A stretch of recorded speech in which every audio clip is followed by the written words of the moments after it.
Hello and welcome to the Computer Game Show. My name is David Turner and I'm here with James Farley. Hello. Matt Murray. Hello. And Sean Bell. Hello. Who are the crew we all want to be? Who are the crew we all want to hear the names of? They're the Full Nels crew. And they are Aaron Patrick, Simon Nelson, Tom S., Jack Oven, Moomin Biscuit, Richard Sawyer, Dave Ernsberger, Colin Brown, Gazman, Gabby Pereira, and Graham McKay. They are the Patreon producers for this month. And they are Full Nels.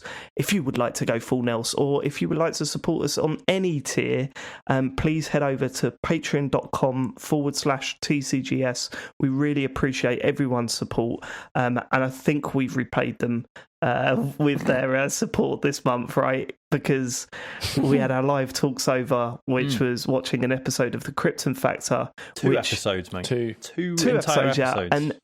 And I went into it thinking, you know, I'm looking forward to this, but is this good enough for people that like video games to support our show and watch it? Let me tell you this. That night, I think I've laughed harder than I have since the start of the pandemic. I don't think I've laughed that hard for over a year.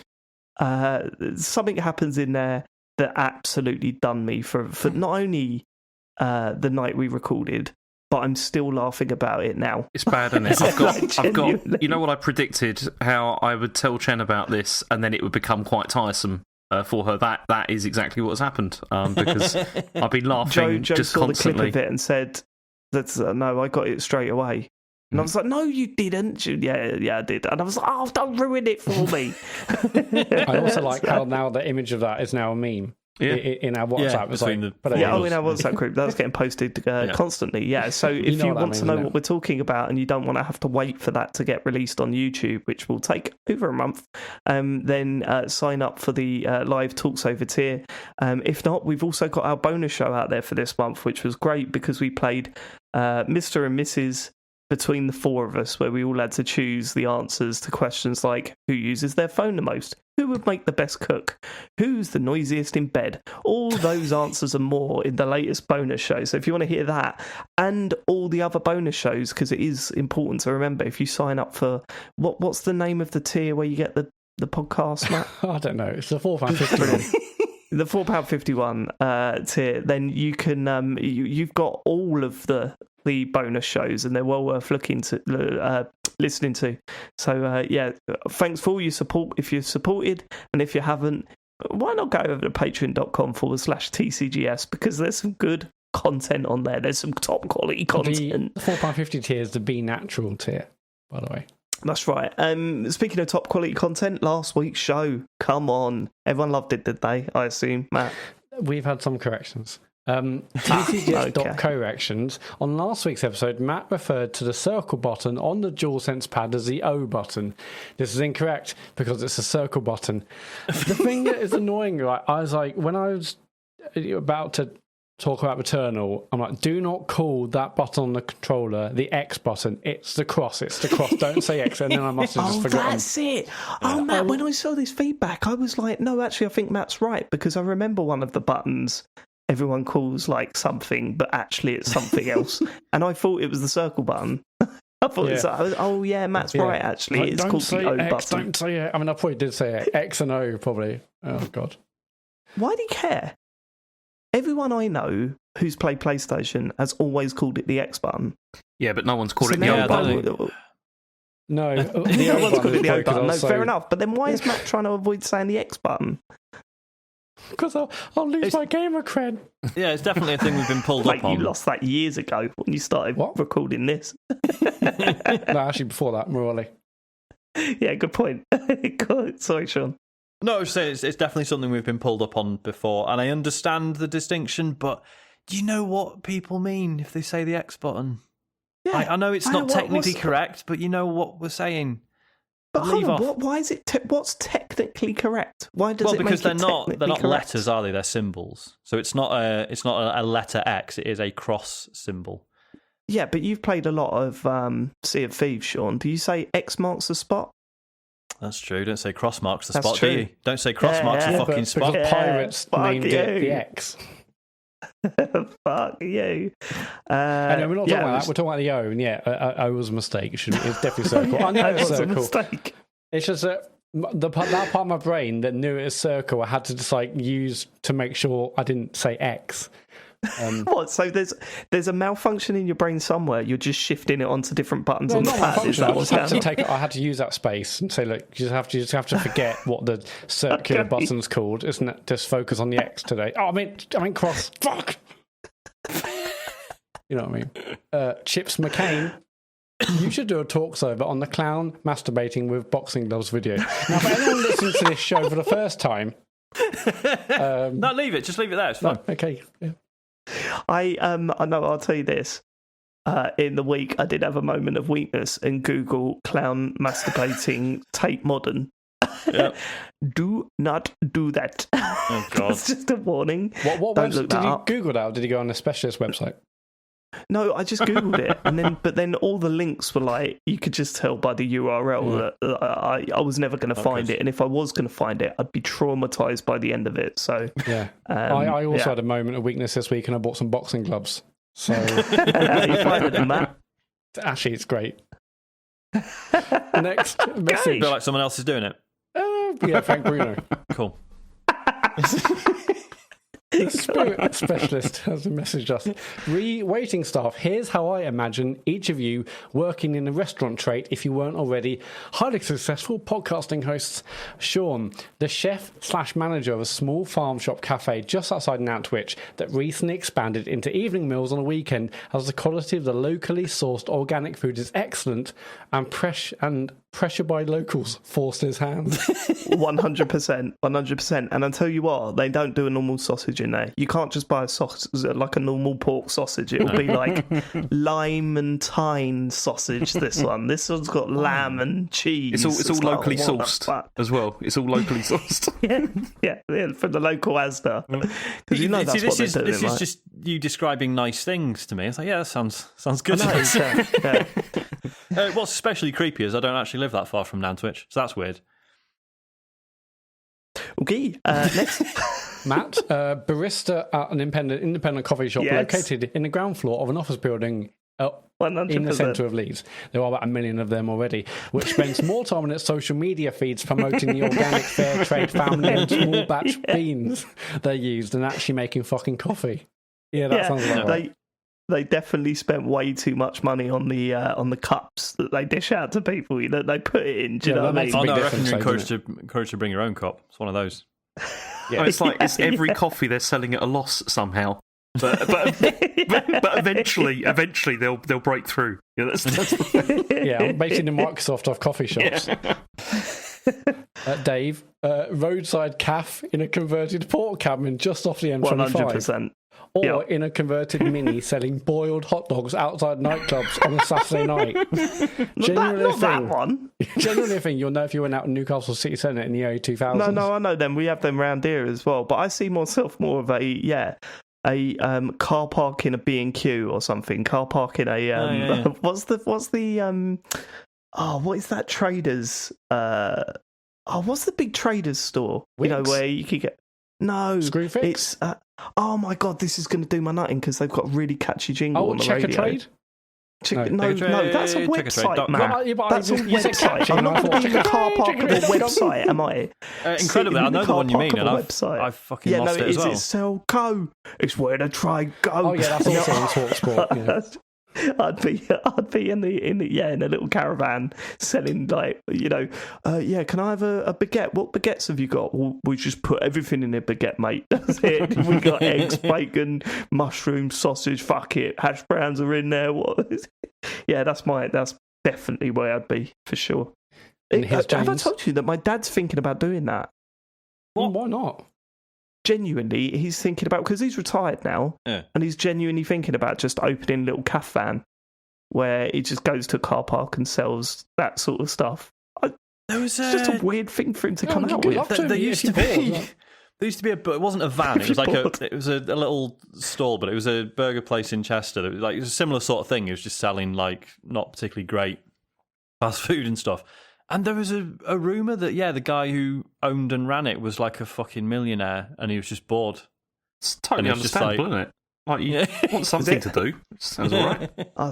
You wouldn't do something like that if you were a millionaire. Well, I wouldn't do that, but I'll do something else. No, I'll do a gaming podcast once a week where I get battered by common folk. That's the story of James Farley. Thanks. God, where's James working? Speaking of James Farley, front of house manager in a 4-star manor house hotel somewhere in the countryside. Yes. There's nowhere near as posh as it thinks it is. Enjoys sneering at lower middle-class people who have saved up for months for a one-night stay, despite the fact these very people are what keeping the business afloat. So hang on, I am Basil 40 then, basically. It's what he's more or less. Well, 40 Towers is more like a B&B, isn't it? It's not like a... No, it's I think this is a... Is it? Okay. This seems like a much grander deal, though. I think this is a bit higher class. You're a lot like Basil 40, James. Yeah, we've had to go back to your old content and edit all the racism out. There's a few people complaining about that. But that's bang on that. Bang on.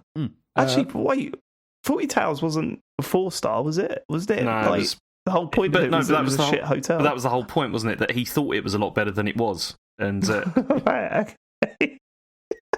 I'd love to see James on, what is it, 4 in a Bed? Oh, yeah. Like, once he gets the business off the ground, him on 4 in a Bed would just be great when he's reviewing, like, other people's, like, bed and breakfast. What do you mean they pay me £10 a night? You know, £10 less a night than I thought.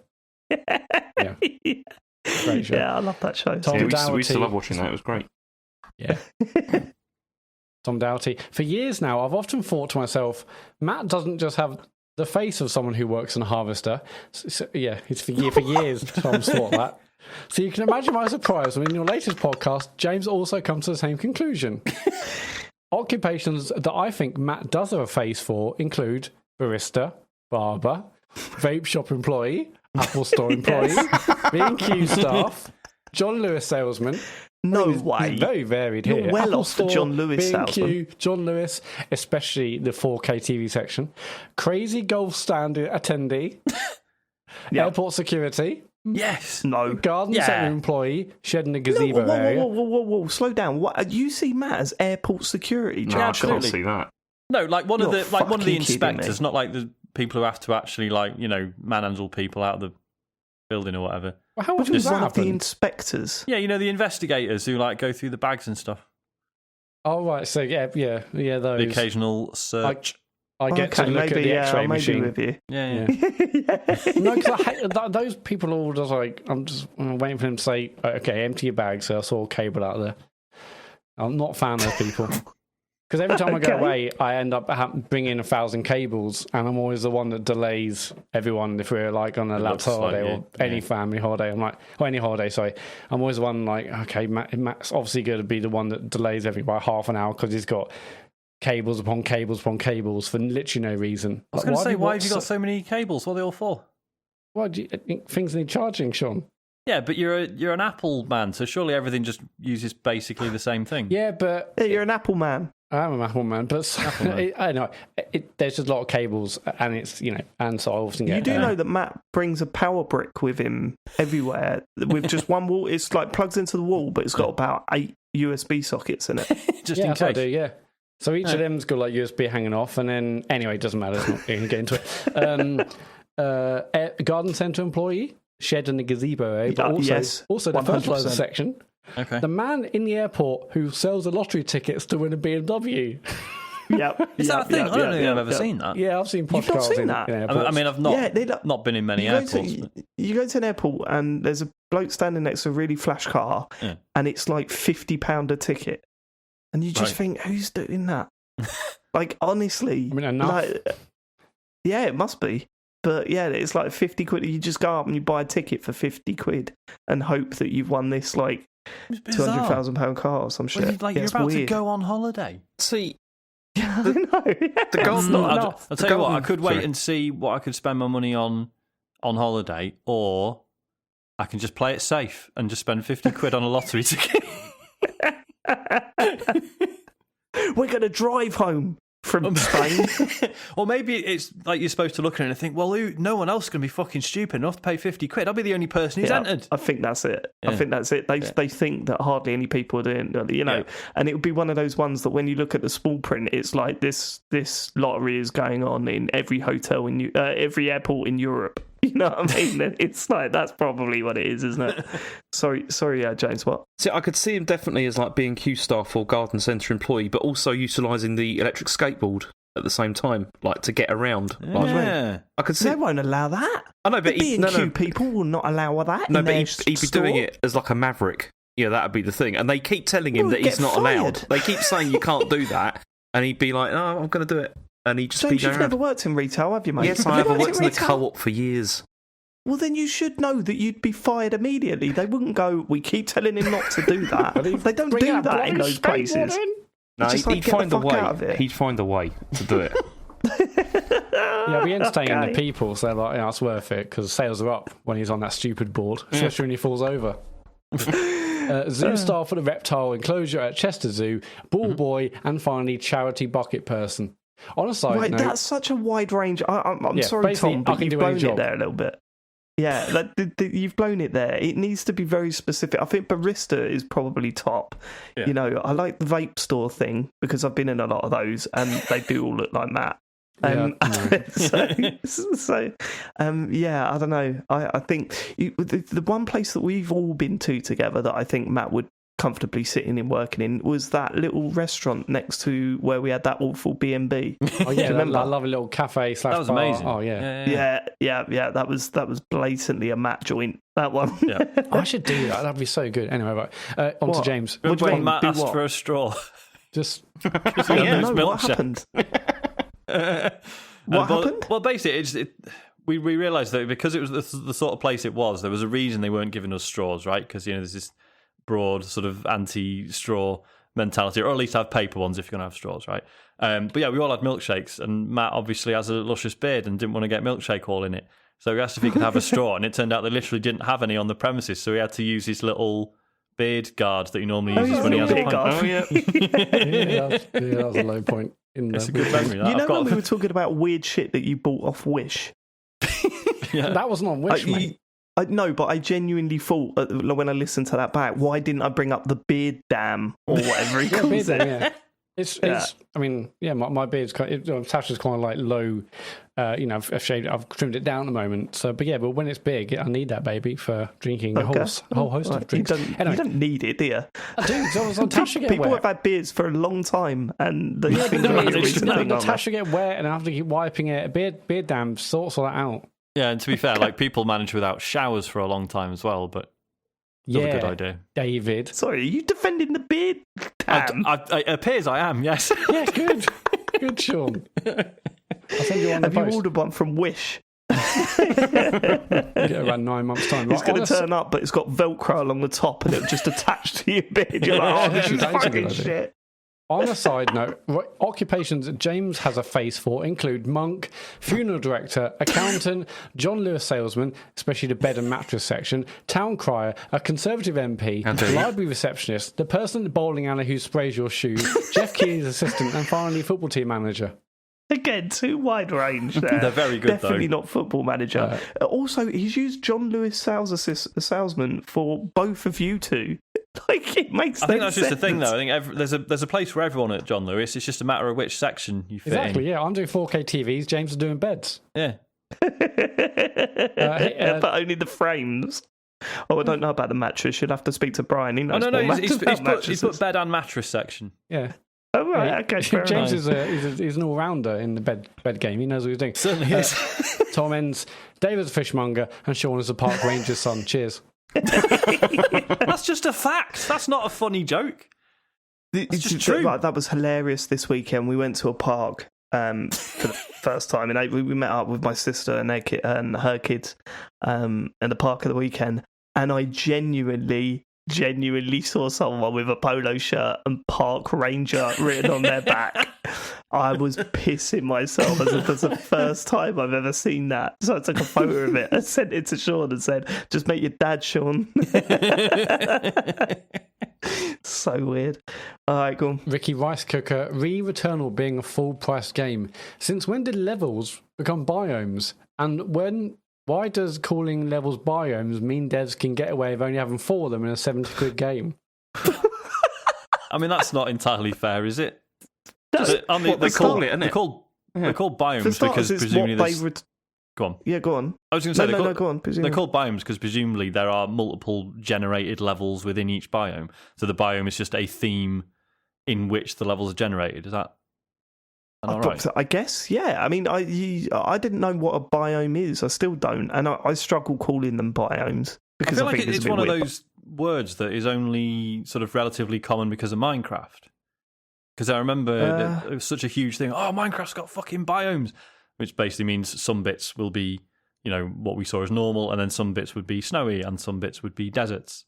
And I feel like that's, obviously it's always been a word, but I feel like that's what's really thrown it into gamers' parlance. They refer to them as biomes in the game, though, right? Do they? Yeah. Matt? Oh, okay. Yeah, so, I mean... What do you mean they must do? Well, because everyone starts saying it around Returnals. No way everyone would just think, oh, yeah, the biomes. Well, actually, I don't know. I'm asking if you remember that. I don't remember, David.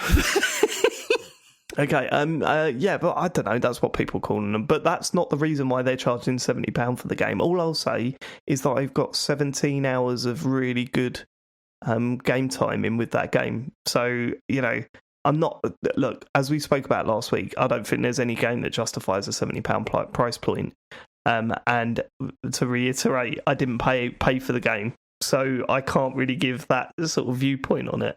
But hang on. I don't know. You're saying no game is worth £70 at all? Well, I think what I'm saying is that I can't think of a justifiable reason to charge £70 for a video game at this point. How about the cost of development, David? Thought about that? Well, I don't know the cost of development, Matt, so I can't take a... Right, okay, well then definitely not, because they probably sold 1 million copies of that, haven't they? So, Profit, Very clever, shrewd team over there.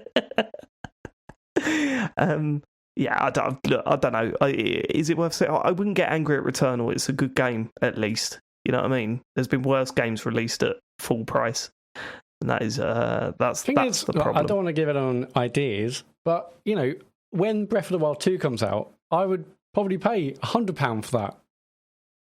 I would not.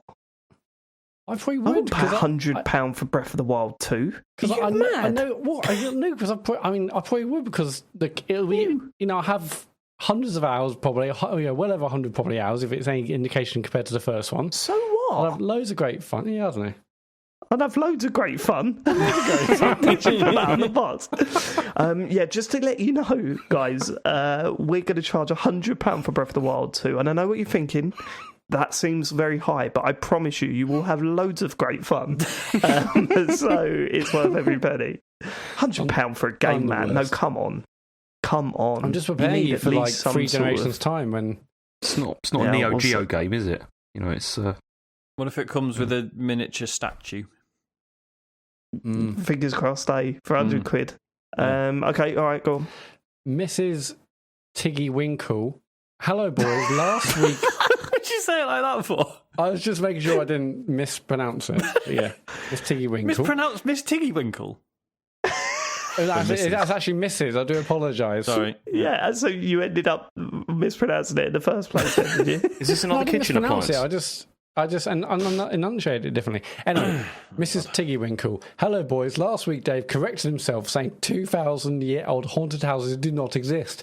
Technically, it was more of a shed than a house, but in a movie, The Greatest Story Ever Told, set around that time, a man came back as a ghost 3 days after his death and haunted his mates. I think that counts. Does count. You got me there. You've absolutely done me there. Done in there. Yeah, brilliant. Okay, Kamaki Dojo. I hope it's not too late to offer James his frustration easing and spoiler-free advice regarding Yakuza Like a Dragon. But since he's already on Chapter 11, time is probably not on my side.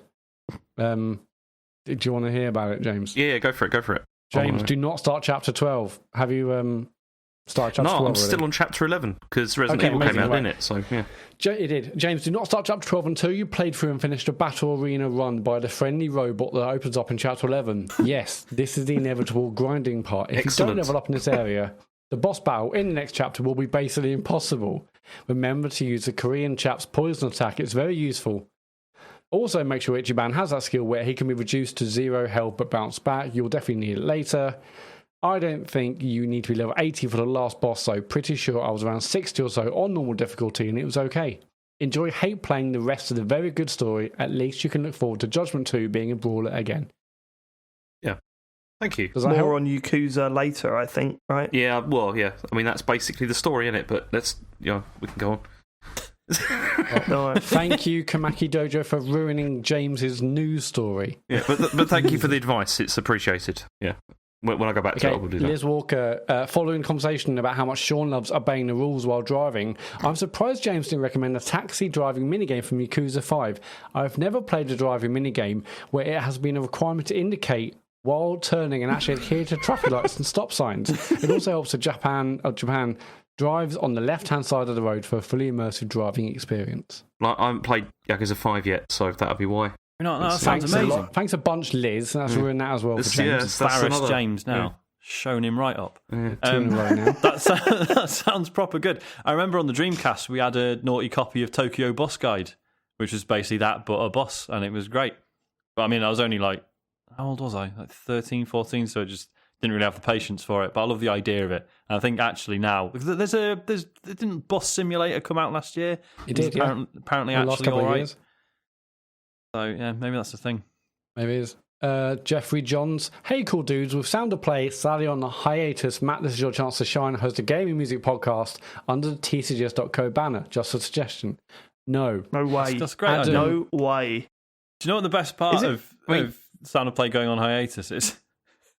What? So I was on episode 298, and I was like joking around. I was like, "Oh, you better have something special planned for episode 300." They did. What? And they fucking killed it. So what is dead? No, it's on hiatus. Okay, good. No one's taking that away from Ryan. That's what that's his bag. Well, might go now. Do you reckon Ryan should go solo? Is that it? Is that what's going to happen? Ryan and Matt go into business. Is this also a dig though at Matt because he's like famously hates video game music, so he'd be the worst person. Well, he says he hates video game music, but then every game he likes the music. So but I don't spend time outside of a game listening to it unless it's Final Fantasy here and there. Let's move on. Adam, Canterbury plays a lot of games on mute as well. Do you remember that? No, that was one time when I was on a bus. It wasn't one time. It was the whole of the Ace Attorney series. It was like one time I had a podcast on. I had the audacity to have a podcast on whilst playing because I've heard people do that and it didn't work out for me. Okay. Well, it's all right. It's not like it's like a really famous celebrated soundtrack or anything. Look, you can play Guitar Hero on mute. It's fine. Adam, Canterbury, I assume that's in Canterbury or that's just a surname. Just want to say thanks for the pod. Really, I'm only up to the waiter faces chat, but I've already laughed more than I have all week after a shit day at work. Massively appreciate the fact you guys do this week in, week out, and the good humour you have carried many of us through the past year with. Thank you. Well, cheers, Adam. Appreciate that every now and then. Little message like that. Other listeners need to take note and stop just complaining. Very as good as Adam, Canterbury. Gamer Gary Dutton. After watching a bit of the end of the Sea of Thieves stream, I have to come out in defence of Sean at least a bit in terms of understanding that shit. Thanks, Gary. Right, okay. Wait. So do I break this down per sentence or do I leave it to the end? I think we wait to the end, don't we? Okay, all right, okay, cool. Okay. The problem I can see with Sea of Thieves griefing is that combat isn't really a thing. There's no skill ceiling and seemingly no way to prep yourself to meaningly defend from attackers. All the guy did was wait till Sean was in the shop and shoot him. I'm not entirely against griefing, but it needs at least to be inventive and funny.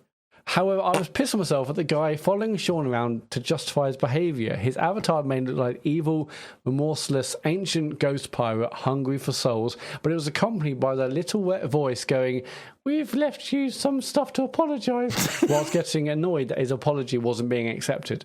I also agree that this is just a game and nothing is really lost, so don't worry about it too much. And getting annoyed with strangers over some virtual assets seems daft, but then I'll be a hypocrite to lean into that too hard, because God knows the embarrassingly salty moments I've had on Street Fighter just because someone has been playing in a crazy way to hopefully win one game against me and run off. Why do I care that the little plaque next to my name now says Ultra Platinum instead of Diamond? Why am I gritting my teeth because I heard that rank down noise?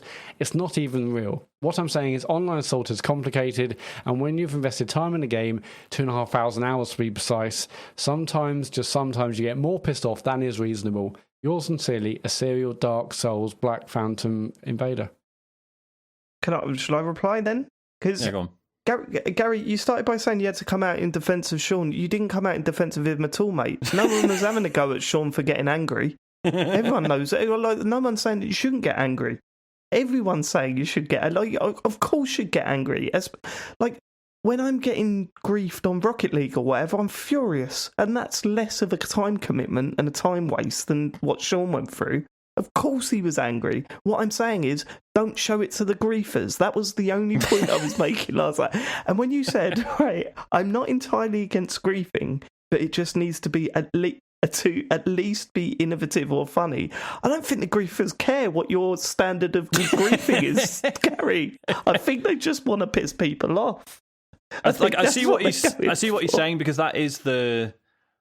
Like, if it was, like, in Sea of Thieves, if it was just, like, the PvP was straight up interesting, like, ship-to-ship battles, right? And you were, like, you know, manoeuvring and trying to, like, you know, actually be skillful. That would be cool. I mean, it'd still be annoying, but it would be sort of enjoyable in its own way. But it's like, the PvP in Sea of Thieves is just, like, just loads of shitty little tricks that they've figured out. And like weird little exploits and stuff, and it's just fucking boring unless you're going to spend time actually studying that stuff. Yeah, it's the same. It's the same as cheat modders like that cheat the games to win, you know, and say PUBG, or the people that instantly know where all the spawns are on Rainbow Six Siege to just break the window and shoot into the spawn point the moment the game starts. All of that stuff is annoying as fuck, and it frustrates me.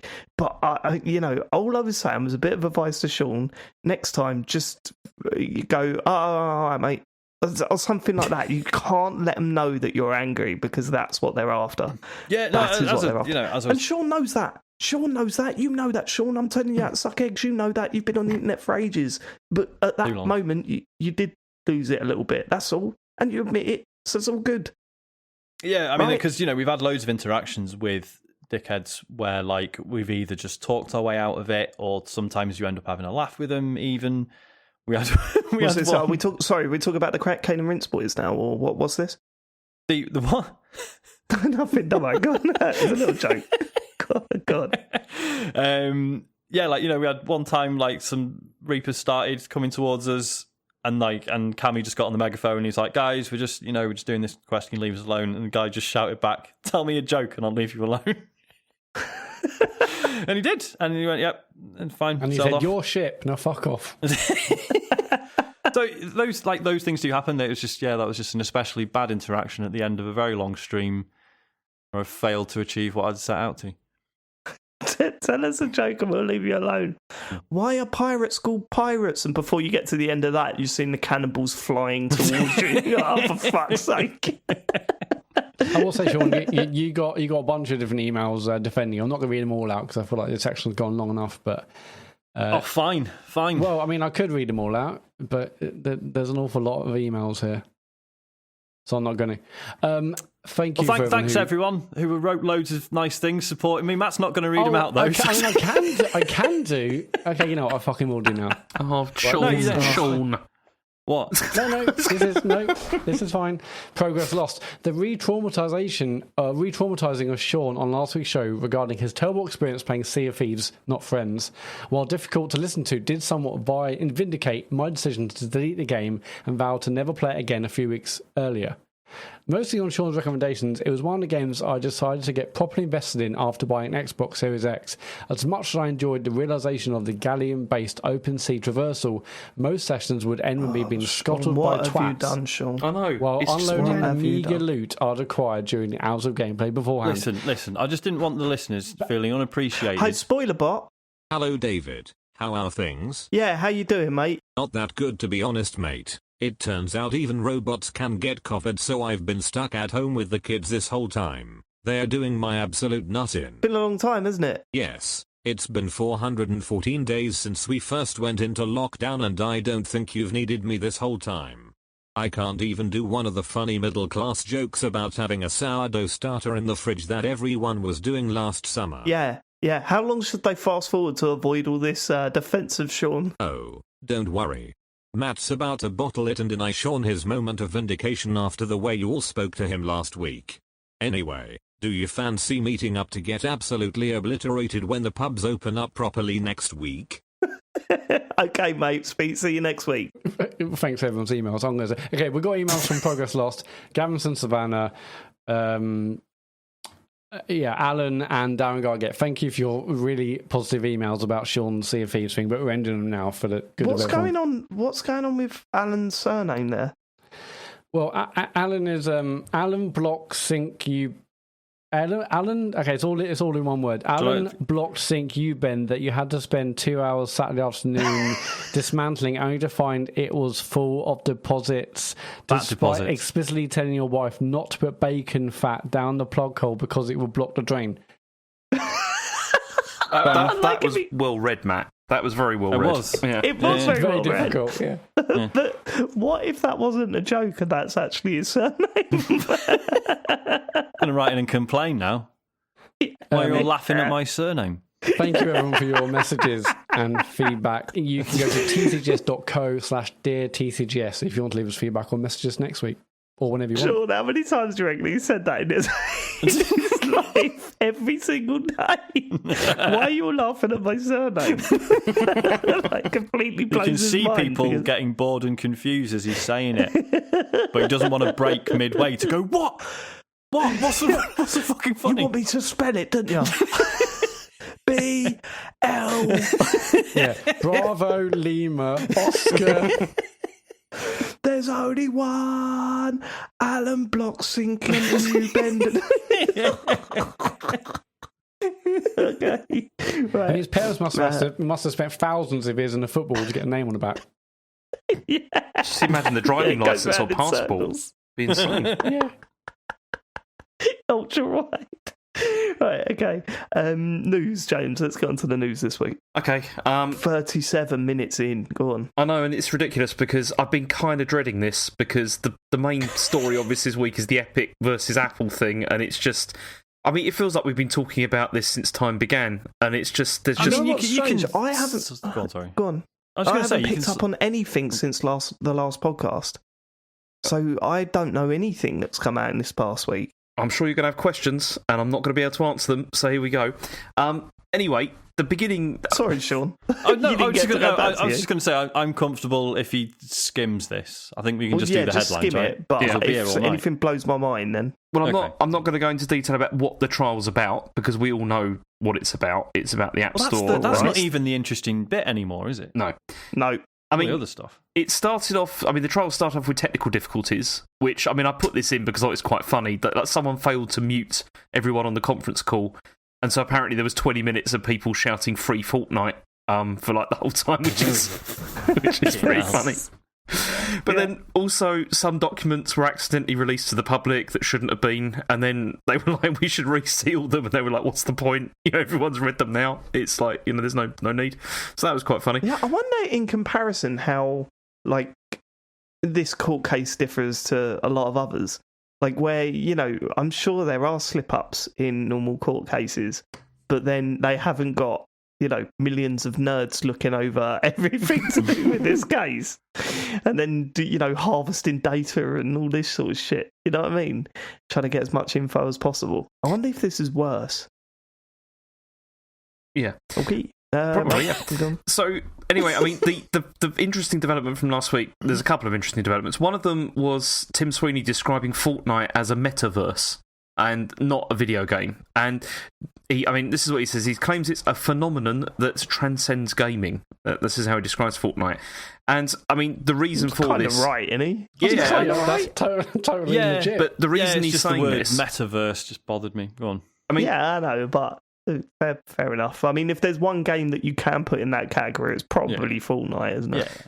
So this appears to be central to part of Epic's argument about why they should be treated differently, like on the App Store as well. Because what it is they're saying that, like, for example, with Netflix, if you download Netflix, like on iOS or whatever, then you can subscribe to that, like, outside the app, and there's no problem with that. Like, you can just pay Netflix directly, whereas you can't do that with Fortnite. That was the thing that they were stopping them from doing. So they're saying that games are treated differently to other apps, and because Fortnite is not really a game, it's a metaverse, therefore it shouldn't, be restricted to have the same sort of restrictions as a game.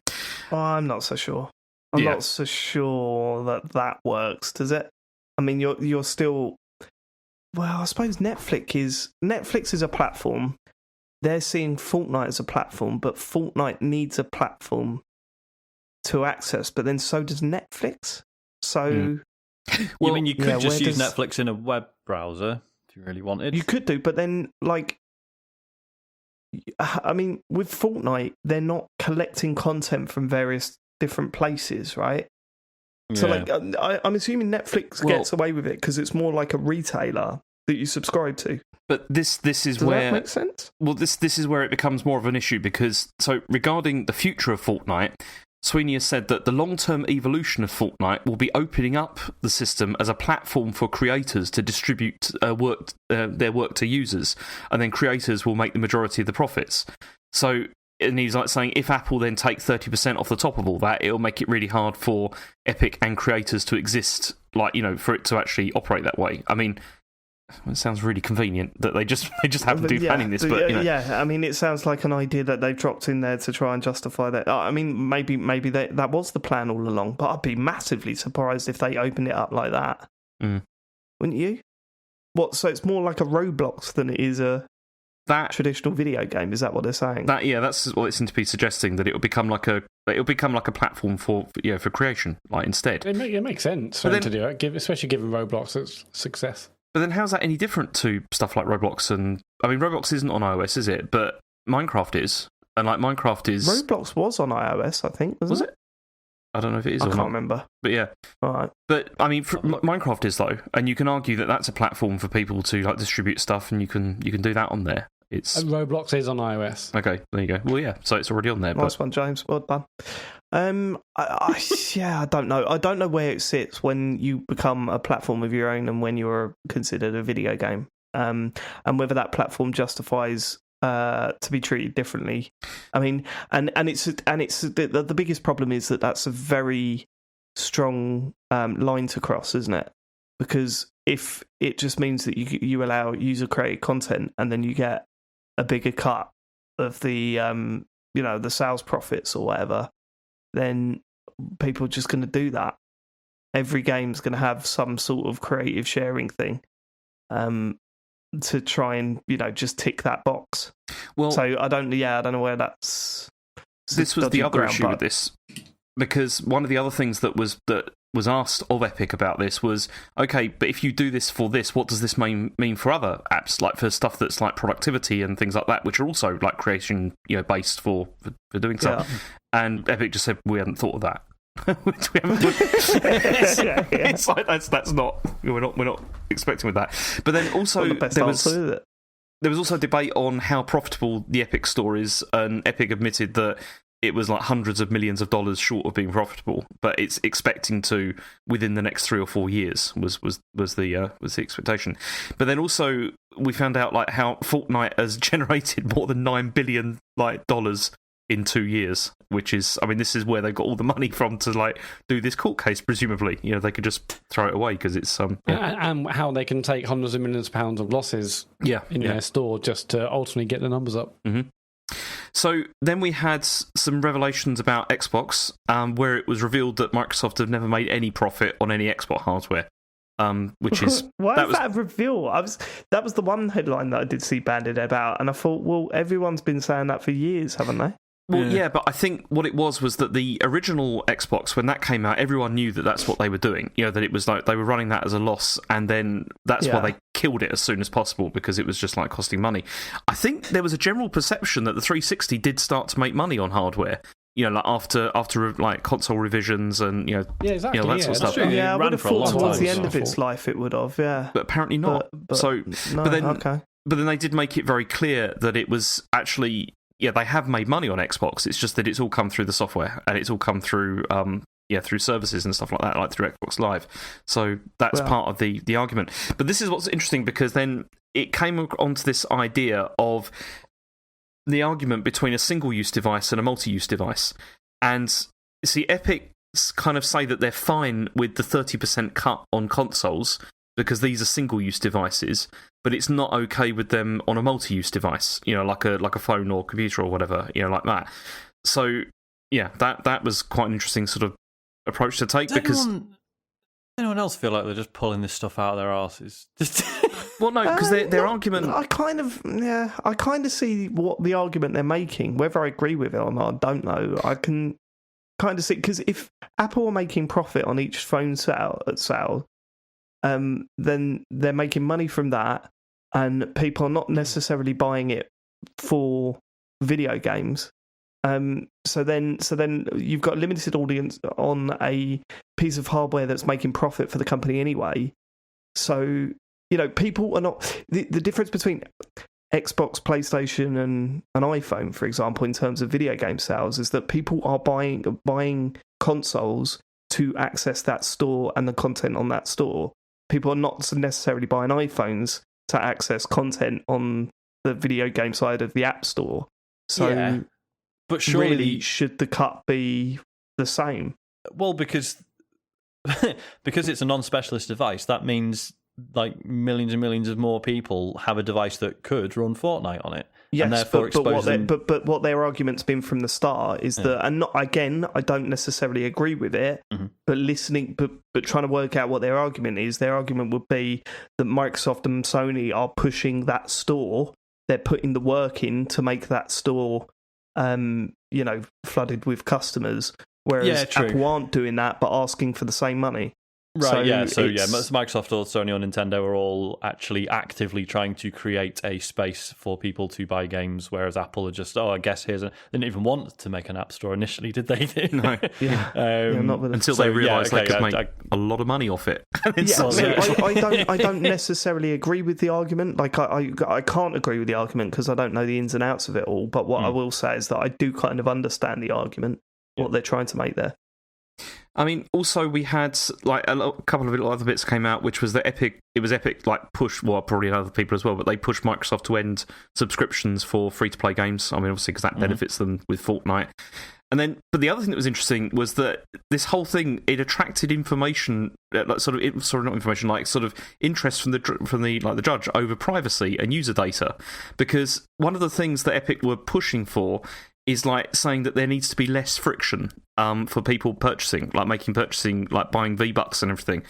And the judge was like, well, hang on, you're selling this stuff to kids like a lot as well. And you're also like harvesting like user data and everything. Shouldn't there be more friction actually? Like, should it be so easy for people to like spend all this money? So that was an interesting sort of little sort of aside from that. But then also we had I'd love it if the judge did do that though. I know you're paraphrasing, but I imagine the judge going, well, hold on. Like, instead of just like, hang on a minute. Wait, come here. Come up to my big like platform bit. Look up at me. Are you doing that, you cheeky little shits? I love that.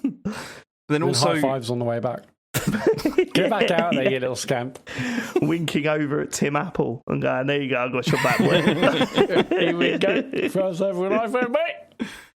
Then the last thing we had was that so Epic also offered Sony money for PlayStation exclusives to be on like the Epic Game Store. So stuff like presumably like Horizon Zero Dawn and things like that to move they offered them a lot of cash for that. Apparently they offered Microsoft as well, but it didn't happen because of Game Pass PC, because it's like obviously they're running a rival store, so it wouldn't really. Also, Microsoft's like, we haven't got any exclusives, so $200 million, yeah, give us $200 million. Would you like Crackdown 3?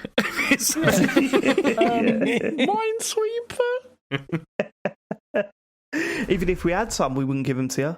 But you've got none. But we wouldn't give them to you anyway. So you haven't got any to give us. We've got loads. We have got loads, baby. We're just not releasing one on the console. Don't need it. Don't need to release one on the console. Watch the launch trailer, baby. Yeah, so that's really the main things that I wanted to go over with that, because the other stuff, there's not really so much I think that's particularly interesting, but yeah, there's a couple of things there I think. Yeah, the whole thing's been fascinating. Just for these extra kind of bits of information we're getting from the other people, not necessarily the whole Epic and Apple thing, but seeing like PlayStation, Xbox emails and stuff is still a bit okay. Like one of the other emails, I think someone emailed Tim Cook and said, "Oh, this Tim Sweeney guy is going to want to come on stage at an Apple event," and he's like, "Who?" He's like, Tim Sweeney from Epic. Yeah, this stuff. So, also, Sony are facing a lawsuit over the PlayStation Store because of exclusivity. And so what it is this is a class action lawsuit that's being put together because they're accused of operating a monopoly by only allowing digital games to be bought through its online store. So this, you remember, like a couple of years ago now, when they got rid of the codes, yeah. And so now there's like a class action lawsuit saying you can't do that. You should be able to buy them from elsewhere. That should be how it works. How does that work on PC though? Because you can't do that with Steam, can you? For example, like, can you buy codes? You can buy Steam keys. Oh no, you can. Yeah, you can buy Steam keys, can't you? Yeah. My understanding is, going back a few years now, my understanding is if you're the developer or publisher of a Steam game, Steam will just generate codes for you. They just ask you how many you want, and then they're there for you to sell or give away or whatever you want. Like they're not bothered. So I don't know how it works on other platforms. You would hope it would be the same. I'm sure someone told me that like Switch game codes, like you have to pay Nintendo for them. But I don't know how much. So, but you can buy codes for Nintendo games. Like, you can still do that. I think it is. Can you still do that? Because I thought they stopped that about a year ago. I'm sure you can still do that. It was only for about a week, wasn't it? And then they just sort of mysteriously reappeared. Oh, okay. I don't know if they officially reneged on it or what, but I mean, it is daft, like doing this, and I hope this succeeds, because it is, especially like if you've got a digital only console, it is terrible. Like the fact that you can't sort of get them from anywhere else. It's it's kind of ridiculous, especially when it's £70. Yeah. Okay. Next story is that a load of people have left Giant Bomb. Yeah, so Alex Navarro, Vincent Caravella, and Brad Shoemaker have all gone. Well, they're leaving on the 7th of May, which has already happened now, so they're gone. Yeah, it was Friday they went. Yeah. Do you want the quote about this? Yeah. Cool. So this was from Jeff Gerstmann. He said, "I've spent a lot of last year thinking about what's next for Giant Bomb, and most of those roads lead to a full-on rethink of what it means to be a website about video games in 2021. Whilst I certainly would have loved to solve these challenges with my long-term friends and co-workers by my side, it just wasn't meant to be. I wish Vinny, Alex and Brad the best. Meanwhile, we have a pretty exciting opportunity to broaden our horizons, rethink every facet of our operation, and get to a place where we are truly able to build that bomb all over again or die trying." Yeah, I was gutted when I heard this news. Yeah, and I mean, I'd fallen out of love with the podcast. I was only really ever into the podcast. I didn't get into their video stuff. I didn't subscribe to their premium channel or anything. And I sort of fell out of love with their podcast a while back. I haven't been listening as intensely as I had been in the past. But still, they were. It was they sort of picked up where the One Up lot left off. You know what I mean? Don't get me wrong. I don't think they ever got to that height. Personally, I'm speaking. Because that for me, the One Up era was incredible. But still, man, it was. It really does suck for the community.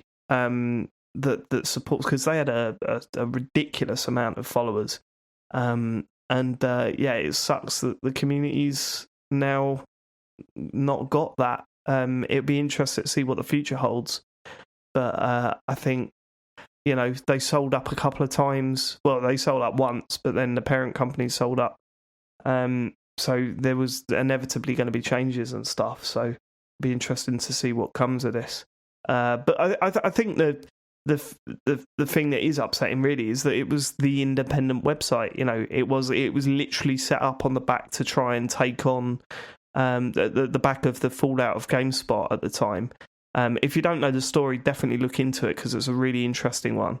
It all revolves around what was the review? Was it an Assassin's Creed? It was Kane and Lynch. No, it was Kane and Lynch. Kane and Lynch. Yeah. It was the Kane and Lynch review. Yeah, on GameSpot. I won't go into it, but you can read up on it.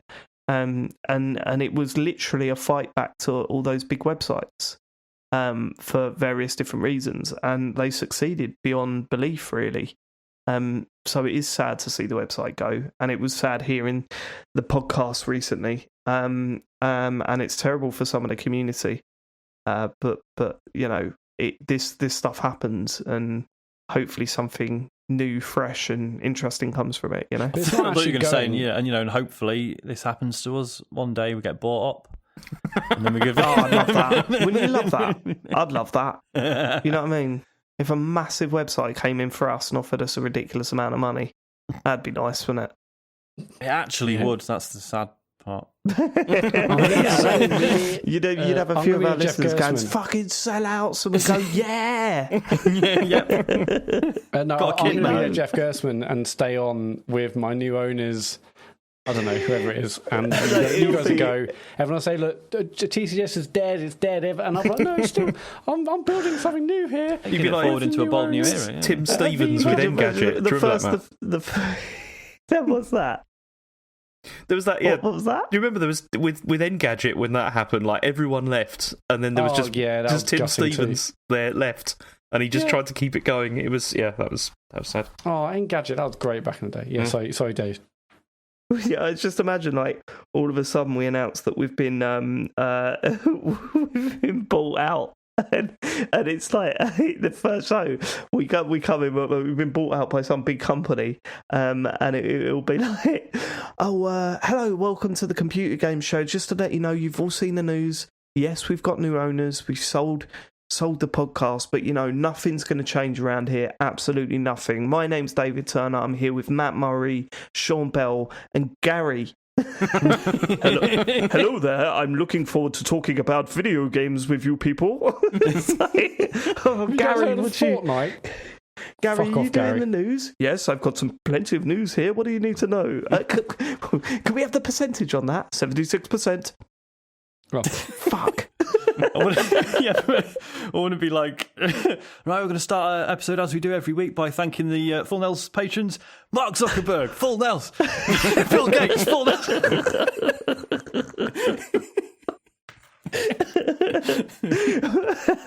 Major Nelson, Full Nels. Full fucking Nels. Do you know what, Sean? I've really changed my mind on that Halo Infinite demo. I thought it was really good. Good graphics. Yeah, I was really kind of shocked and definitely sad. Like when I heard this, I mean, although obviously in a days since, it's not over. I mean, Giant Bomb is still carrying on. It's just that obviously three massive parts of Giant Bomb as we know it are going. But there'll be a bombcast this week. There'll be Jeff and Jan and other people are trying to keep it going. But for all intents and purposes, it feels like this is it. It does feel a little bit like what happened at Video Gamer, though, right? Do you know what I mean? You could just going to launch their own thing. When the big names went off and did their own thing, and then it was like, a Video Game is still going, guys. And no disrespect to the people that worked on it afterwards, because they tried everything they could to keep going, and there's no one that could have taken that website forward from where it had left off after the major names left that website. So it's literally no disrespect for the people that worked on it, but when you have such an established lineup absolutely decimated like that, it's pretty much impossible to bring it back, because people will be against it no matter what you do. And it's weird, yeah. I've never been a Giant Bomb guy. I mean, obviously, as you say, a lot of respect for them for what they achieved, and obviously, everyone I know, or like people who listen to this show or other podcasts that I've done, there's like loads of people are big fans of it. But you just sort of hope that they haven't fallen out, at least. I don't think they have. The way they've been talking about, the way they've been talking to each other, and I really don't think there's any of that. Okay. This is my theory. My theory is obviously Jeff's got a second kid on the way. I imagine. I'm guessing something maybe, it just makes sense to stay to see what the plan is for a few months, and maybe health insurance or whatever you get as like a benefit of working as a big company. Yeah. And then we'll see what Vinny, Alex, and Brad end up setting up. I'll be very surprised if it's not something on Patreon. Although it did say actually on the last podcast, they're like, obviously if you set up your own thing, it's more costly initially, but you're not paying fees to another platform. So who knows? But I'll be very surprised if they don't set something up maybe on Patreon. Let me tell you something, Matt. Whatever you think it is, it's definitely not that. Like, do you know what I mean? It's I've said this about radio and podcasting for years. The problem with radio and podcasting, and also the benefits of it, is that listeners feel it's way more personal. This medium is way more personal than pretty much any other medium out there. And it's easy to fill in gaps. Like, there's people out there that will be, thinking there's tension between certain people on this show and there isn't, or that certain people on this show are best friends and they're not. So, it's easy to sort of build up in your mind what's going on, and you'll have a theory. Everyone will have a theory. I've got a theory, but the chances are that you're probably wrong. And let's see what comes of it, really. It'd be interesting to see if anything comes of it. Maybe they were just bored of games. They will end up doing stuff together. So I'm excited to see whatever happens next. Right, obviously. But no, I just find it... there's no way... I mean, even forgetting Jeff for a minute, there's no way what Brad, Alex and Vinny are just going to stop doing gaming stuff after they've done it for years. So they're going to want to do something, and they said in other things I've read last week, they want to. It's exciting to build something new up again and have that excitement of starting fresh. So, well, I'm with you. That's my theory as well. But this is based on just the time that I've listened to them, which in the greater schemes of things is barely anything compared to what their life is to make any sort of judgment on what they're planning next. I think it's. No. But it was amazing seeing the outpouring of kind of support / grief and all people. There's an amazing Twitter thread of all loads of really fantastic all the clips moments and stuff. Yeah, it's great. It was amazing seeing that, and it's sad, but I'm excited to see what happens next for them. You lot better do this for us when we're done. I'm telling you, I want to see Twitter threads of clips and stuff. You better, be prepared for when we're done. I want to see this on the same scale, but for less. Everyone people. should prepare now. Really, just start working on it. Prepare definitely in the next 3 or 4 weeks. Prepare if I were you. I thought we were making the announcement at the end of this. No. Okay. We delayed it. I didn't get the ad in the paper. We're delaying it a bit. I hate James Farley. Right. Okay. Yeah. Sorry. No, James. I don't really. I just wanted people to think that it was real and build up in their mind that there's some sort of rift between us. There is. We all know the truth. Yeah. So. Oh, we do. We do. Anyway, can I do the next story now? Yeah. Okay. Actually, Gary's doing that. So there was some problems with Returnal, wasn't there? Last week with the patch. Yeah. Boy, was there. Yeah. Fucking hell, man. I don't know whether to feel sorry for them or get angry with them.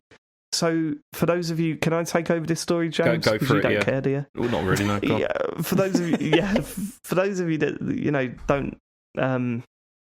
Returnal's really hard, man, and we'll go into that later, but it really is sort of, for me at least, I think very comparable to Dark Souls, where, you're banging your head against the wall for a bit, and then you make a breakthrough and you feel brilliant, and then you find another wall to bang your head against. And it's a tough old game. And the first patch that they released for it, that they announced, they said it's being released. They said there's no saves in it, as we've mentioned before, so you can't save mid-run. So literally, they were saying, look, just make sure you've completed your run before 2 p.m. later today, because if you don't, the game will just reset and you'll have to start that run all over again, which is a problem in itself. I mean, how they didn't realise that this was a ridiculous issue with the game is beyond me. But so the patch launched, and then it took about, I think it was 4 or 5 hours after the patch launched, that they realised that it was deleting people's saves, like completely corrupting them. and people were finding ways of pulling their auto backups off of the PSN cloud, but they'd be losing 2 to 3 hours of gameplay. And some people realised that actually their saves weren't backed up to the cloud, and it was impossible to get their save back. So they pulled the update. They told everyone to delete the app, delete the game, and reinstall it. I mean, how you're supposed to know all this stuff without following them on Twitter? If you don't constantly check news websites, you definitely wouldn't have picked up on this. You had to delete the game, reinstall it, and they've rolled it back to the previous version. And they said if you're not deleting the game, do not launch the game, because that might corrupt your save.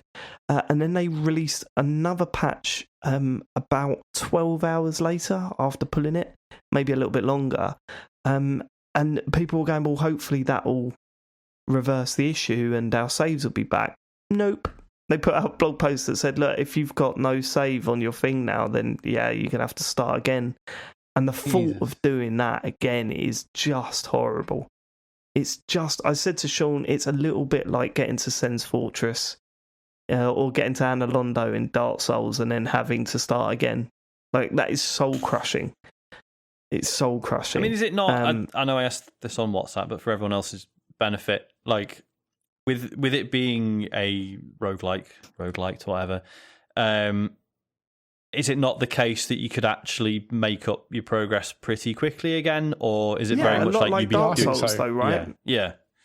So with Dark Souls, a lot of it is learning it. And I feel with this game, a lot of it is learning it as well. So yes, I do think you can make up that. But the boss fights are still pretty tricky, especially if you have a bad run leading up to them. They're still pretty tricky. So to feel that you've got to go through that again, I don't know. I'd be interested to start it again. And, maybe that's something I'll try to get some idea of how much you are actually legitimately just learning the game and how much there's some background stuff helping you out.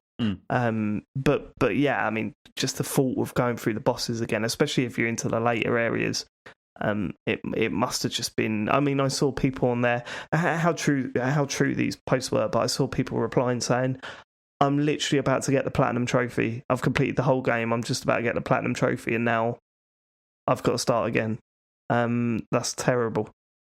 Yeah, it's bad. I mean, but then I feel angry at one point. Is like, how did you not pick up on this? Right, this is a major error that you've patched into the game. But then I do feel bad. I can't imagine what it was like at that studio after it launched. Yeah, like I cannot imagine it. Like people just like going, "Oh my, this is the worst thing that could have happened." Because we've all sent off a bit of work and then realised there's a mistake in it, right? Oh yeah. And you feel fucking sick. Yeah, I said, "Hey Chris." I had said, "Hey Chris," but accidentally put a T at the end of it to a very important person. Hi Christ. And that can be, that can be a grand total of like 5 recipients, and you're still like, "Fucking hell, I'm such a fucking idiot." Yeah, and also it's not going to delete all of their work as well. No. Yeah, exactly. Accidentally send your boss a virus. Yeah. But anyway, the new patch has come out and is fixing the same problems and also the save game issues. So that's it's the same problems, but it's also done some whacked out shit as well. Oh, really? Like, they've removed the option to heal back at the ship. I don't know this 100%. No, you can only heal once now. Oh, could you do that multiple times before? Yeah. Oh, I didn't know that. Yeah. Okay, right, that makes sense. Are you sure? Because I've seen people complaining that they can't heal back at the ship now, and it's made it harder. No, I'm sure I've read it. Basically, you can do it once, whereas you can go back multiple times before. Fuck, I didn't know you could go back multiple times. That would have helped me a lot. I did that a couple of times.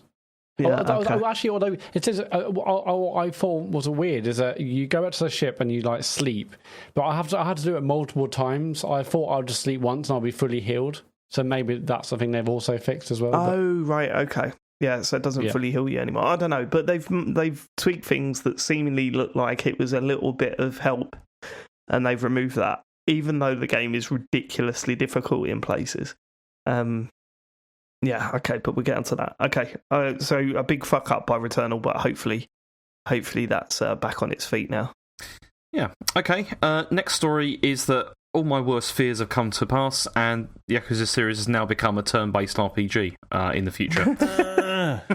I'm shocked. I thought, there's no way. Like a Dragon is going to be the turn-based one.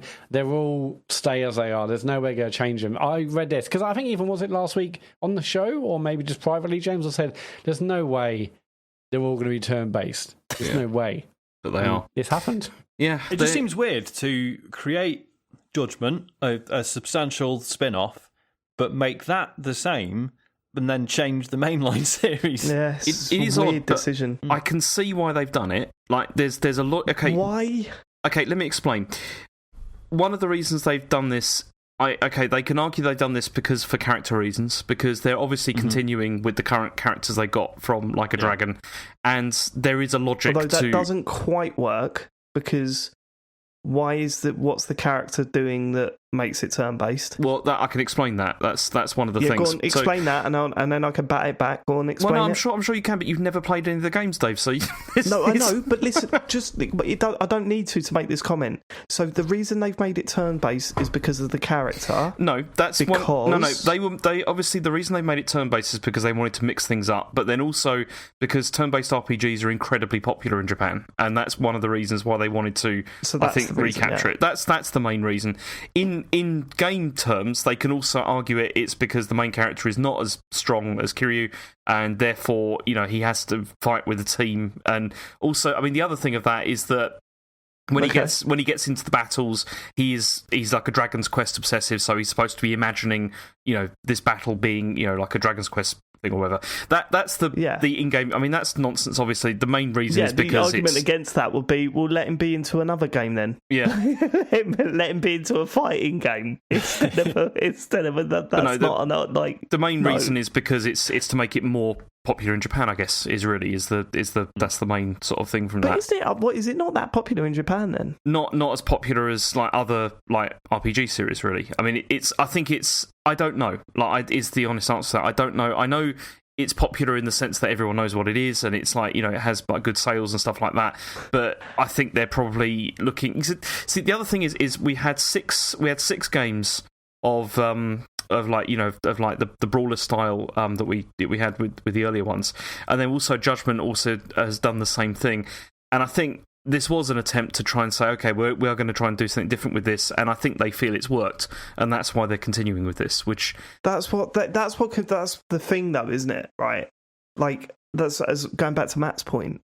You'd think that either Judgment or Like a Dragon would be the turn-based stuff, and the main series would stay as it is because it is a popular series, not the other way round. Like, that's a weird direction to take it. I can't think of another major series of video games like that that's suddenly gone, no, we're a different genre completely now. Yeah, it is strange, and I mean, it must have worked for them. Welcome to FIFA 2022. That's right, we're an ice hockey game now. Fuck you. We're turn-based ice hockey. As I said, it must have worked for them, because otherwise they wouldn't be doing it. Like, they wouldn't be in terms of it's worked for them in terms of sales. Like, it must have done very well. So that's why they're continuing with this. Everyone loves that money, don't they? Yeah, they love that money stuff, don't they? But then, love it. At least with, I mean, Lost Judgment is coming. So this is like the sequel to Judgment, which is coming out on the 24th of September. That was like teased, and then like we've seen trailers for it, and that's going to continue with the brawler style. So that's good. But then, like you said, it still feels weird because that character, it never kind of felt right that he was fighting like that anyway, because he was a lawyer. So it's just, it doesn't make any sense at all. But that's what they're doing. They're continuing this way. So I don't know. We'll see how it goes, I guess. But I don't know. I'm still. How pissed off are you? I'm quite disappointed. I mean, we had the loss of Hop House, and now we've had this. It's been. How many more of these Yakuza games could you really play, though, James? What do you mean? Seriously. That's a ridiculous question. He's going to play them all. He's starting now. It's a completely ridiculous question. It's like, how many? No, go on. No, but it's a ridiculous question because it's like, that's like saying, like, how many books could you read? It's like there's always new stories. No, it's not. There's always new stories. There's always new things that you can. It's like saying how many books by this one author in this particular series could you read? Well, yeah. If they continue to be good, you keep reading them. Yeah, for sure. But the combat is quite similar as they go along, and the story is one part of those games, but there's also the running around the streets and doing very similar combat in every game or whatever. Like, how long could that hold your attention for? I don't know. I mean, I still didn't get bored with it from 6 of the mainline games, although I still haven't played 5. I wasn't bored of it by that stage. The turn-based stuff, I was bored with it pretty early on, which is a problem.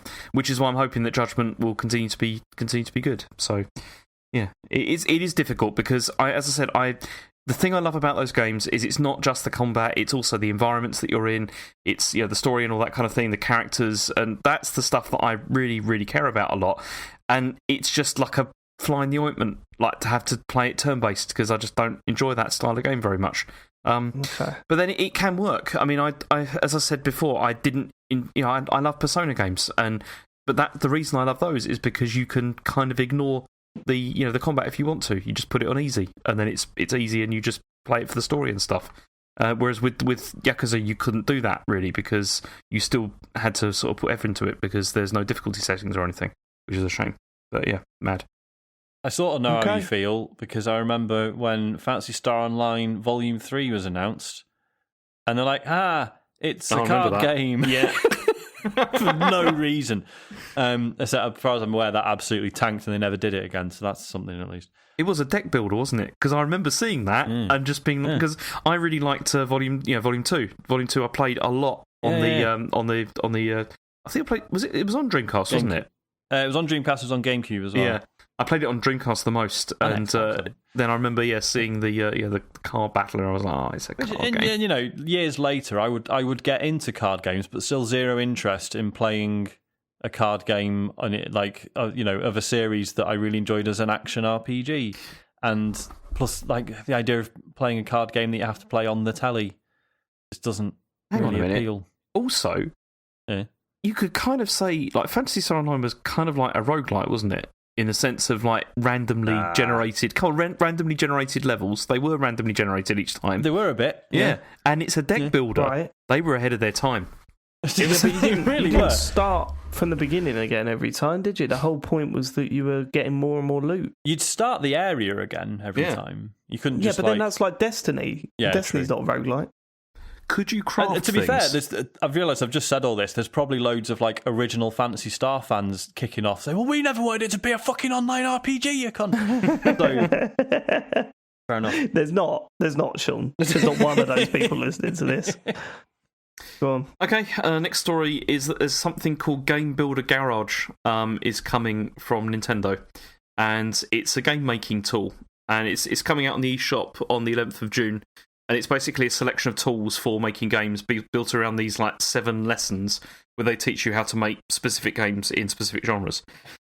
Okay. And it works by drawing lines between functions on the controller and objects, so you can like make them do things like go left and right and jump and all that kind of stuff. And what's interesting about this is, you see, this I thought looked brilliant. I thought this looked really interesting. The big problem, obviously, is can you share any of this stuff, like online? Probably not. You can, actually. Can you? Yeah, this is the thing. Yeah, I mean, obviously, you can share online, but in the most Nintendo way possible, which is that you have a game ID. So if you've created something... You've got to mail your Switch to someone. You'll put it in the post office. So you get, for something you created, it seems that you get a game ID that you can then share with people, so then they probably just type in a code or whatever, and then it will do it. And you also have a programmer ID as well, so you can share. So presumably, I think people maybe can follow you or whatever. I mean, that's the only reason I could think of for having a programmer ID. But then they're leaving it seems, to people to figure out how to share that stuff. So that's going to just be there's going to be websites spring up, isn't there, that are going to like have people. They're not going to want to do one where you can just like freely access things. Absolutely not. Because it's all user-created content as well. Like there's like a paint program in there and all that kind of thing. Right, you just draw your own. There's going to be like knobs and stuff like that. It's going to be. You know what worried me the most about this? Right, I watched the trailer and I thought something's up here. Like because it showed the interface and you were like, "Oh, this looks really simple. This is going to be great. It's really simple to use. It looks really good." It was like A button. draw a line to jump. B button, draw a line to shoot, and then it showed the games you can make with it, and I was like, well, these are completely different genres, and where's all this stuff coming from? A button, draw a line to roguelike shooter. Like, this is it, isn't it? Weird. And this is, like, Dreams is incredible. Like, what it does is amazing, but game development is never not going to be hard.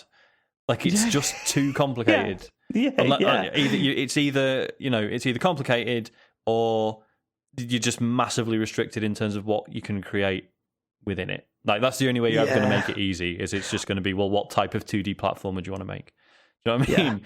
Like, and then, as you say, clearly this is capable of more. So it's going to be still going to end up being difficult. I think the interface looks really cool, and I think it's a very smart way of breaking it down for people who obviously don't want to learn programming or whatever. But yeah, like, if you want to create something really substantial, it's still going to take a lot of work because there's no way for it to not do that. I mean, definitely what will happen is a lot of people will buy this. It's like with all these things, a lot of people will buy it and not many people will actually use it, like, to the extent that you probably can.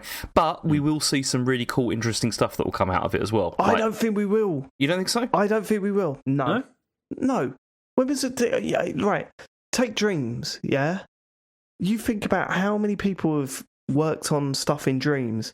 How many cool things came out of that? No, there has been stuff that people have shared, like, but it's mostly been like tech demo stuff and things like that, not really like not games as such. Exactly. There's probably loads we're just not seeing it because we're not part of that community. Find it. I guarantee it's not there. I mean, honestly, if you want to get into Dream stuff, like, so I haven't delved into it properly still. Like, I've got the game and I've just not had chance, and obviously it is quite a daunting thing to get into. But if you follow Jen Simpkins on Twitter, so she used to be editor of Edge, she now works at Media Molecule, she is constantly retweeting and highlighting cool stuff that people are making in Dreams, and a lot of it does look genuinely really cool. Yeah, there was when I played it on stream, there was a lot of good stuff. There was also a lot of Peter Griffin falling down. Of course there was, but then you do occasionally come across stuff. I mean, I got recommended like loads of stuff, that was really fun. It's not that. Come on. It's not substantial enough to make you go... Like, what I'm saying is that the only time I've ever played one of the user-created things that have worked and make sense was Mario Maker. And even that had its limits of, okay, I'm done playing these wacky Mario levels and I just want to play a normal game now. I've never sat there and gone, fucking hell, the amount of stuff you can play on that. Like, it's always been one or two cool things, but the real entertainment lasts about half an hour. You know what I mean? Yeah, and I should say, like with Dreams, I played the beta for a bit and I wasn't really impressed by anything I'd seen at that point. And that includes stuff by the devs. Like, there was stuff that was like perfectly serviceable, like, oh, here's a little, like a 3D platform or whatever. And I was like, yeah, this is really impressive for what the framework within that it's been made in, but is it better than a Mario? No, and it doesn't need to be better than a Mario. Like, no. we're not going crazy here, but what we're saying is that is it substantial enough to worth, like, to put you? I mean, there's only so much. Oh, that's clever. That can hold my attention personally. Yeah. This is, oh, that's interesting how they've done that. That lasts about half an hour to an hour, and then I'm like, why am I not playing a game? I see it's more. I said less about the creation and more, getting loads of people into programming and maybe that's getting young the kids exciting into portion of it. 100%. If it's simple enough for Harry to muck about with and show an interest in, then that's the exciting. Yeah, I showed Eddie the trailer and she thought it looked great, so I'm really excited to give it a go. It just needs to hit that sweet spot, though, doesn't it? Yeah. It can't be too complicated. It's got to slowly introduce them into it, and hopefully it does that. That's the exciting part of this game. I should just say, if there are any Dreams fans listening who are incredibly pissed off about everything we've just said, send us some recommendations. I would genuinely like to just spend an evening going through some cool stuff. It sounds like your challenge. That's a challenge. If you're genuinely pissed off with it, send me some recommendations then. Come on, let's see it. Let's see dare it. You. No, I would genuinely like to. So that was... The biggest problem I always had with Dreams was because occasionally I still like boot up to see what there is, but I still feel the discoverability is not great on it. It's quite difficult to find stuff. Anyway, the last story I've got a Stadia story. Hey, the last one still going, is it? What you think? Well, I don't know. I mean, we've had a couple of things happen last week. I mean, Stadia's head of product, John Justice, which is the most amazing name ever. John Justice. He's left. He's gone. How's he not got his own TV show? John Justice. Yeah, he's left to become a lawyer. Surely, like that's it. Yeah, he's actually doing the Apple case. So he's left, and then also a further 6 members. I've never heard laughter. Just stop. God, sorry. So he's left, and then a further 6 members of staff have also left for new roles at Haven Studios, which is the one that was set up by Jade Raymond, also former Stadia VP. And so they've gone to join her to work on whatever PlayStation game it is that they're working on. But interesting.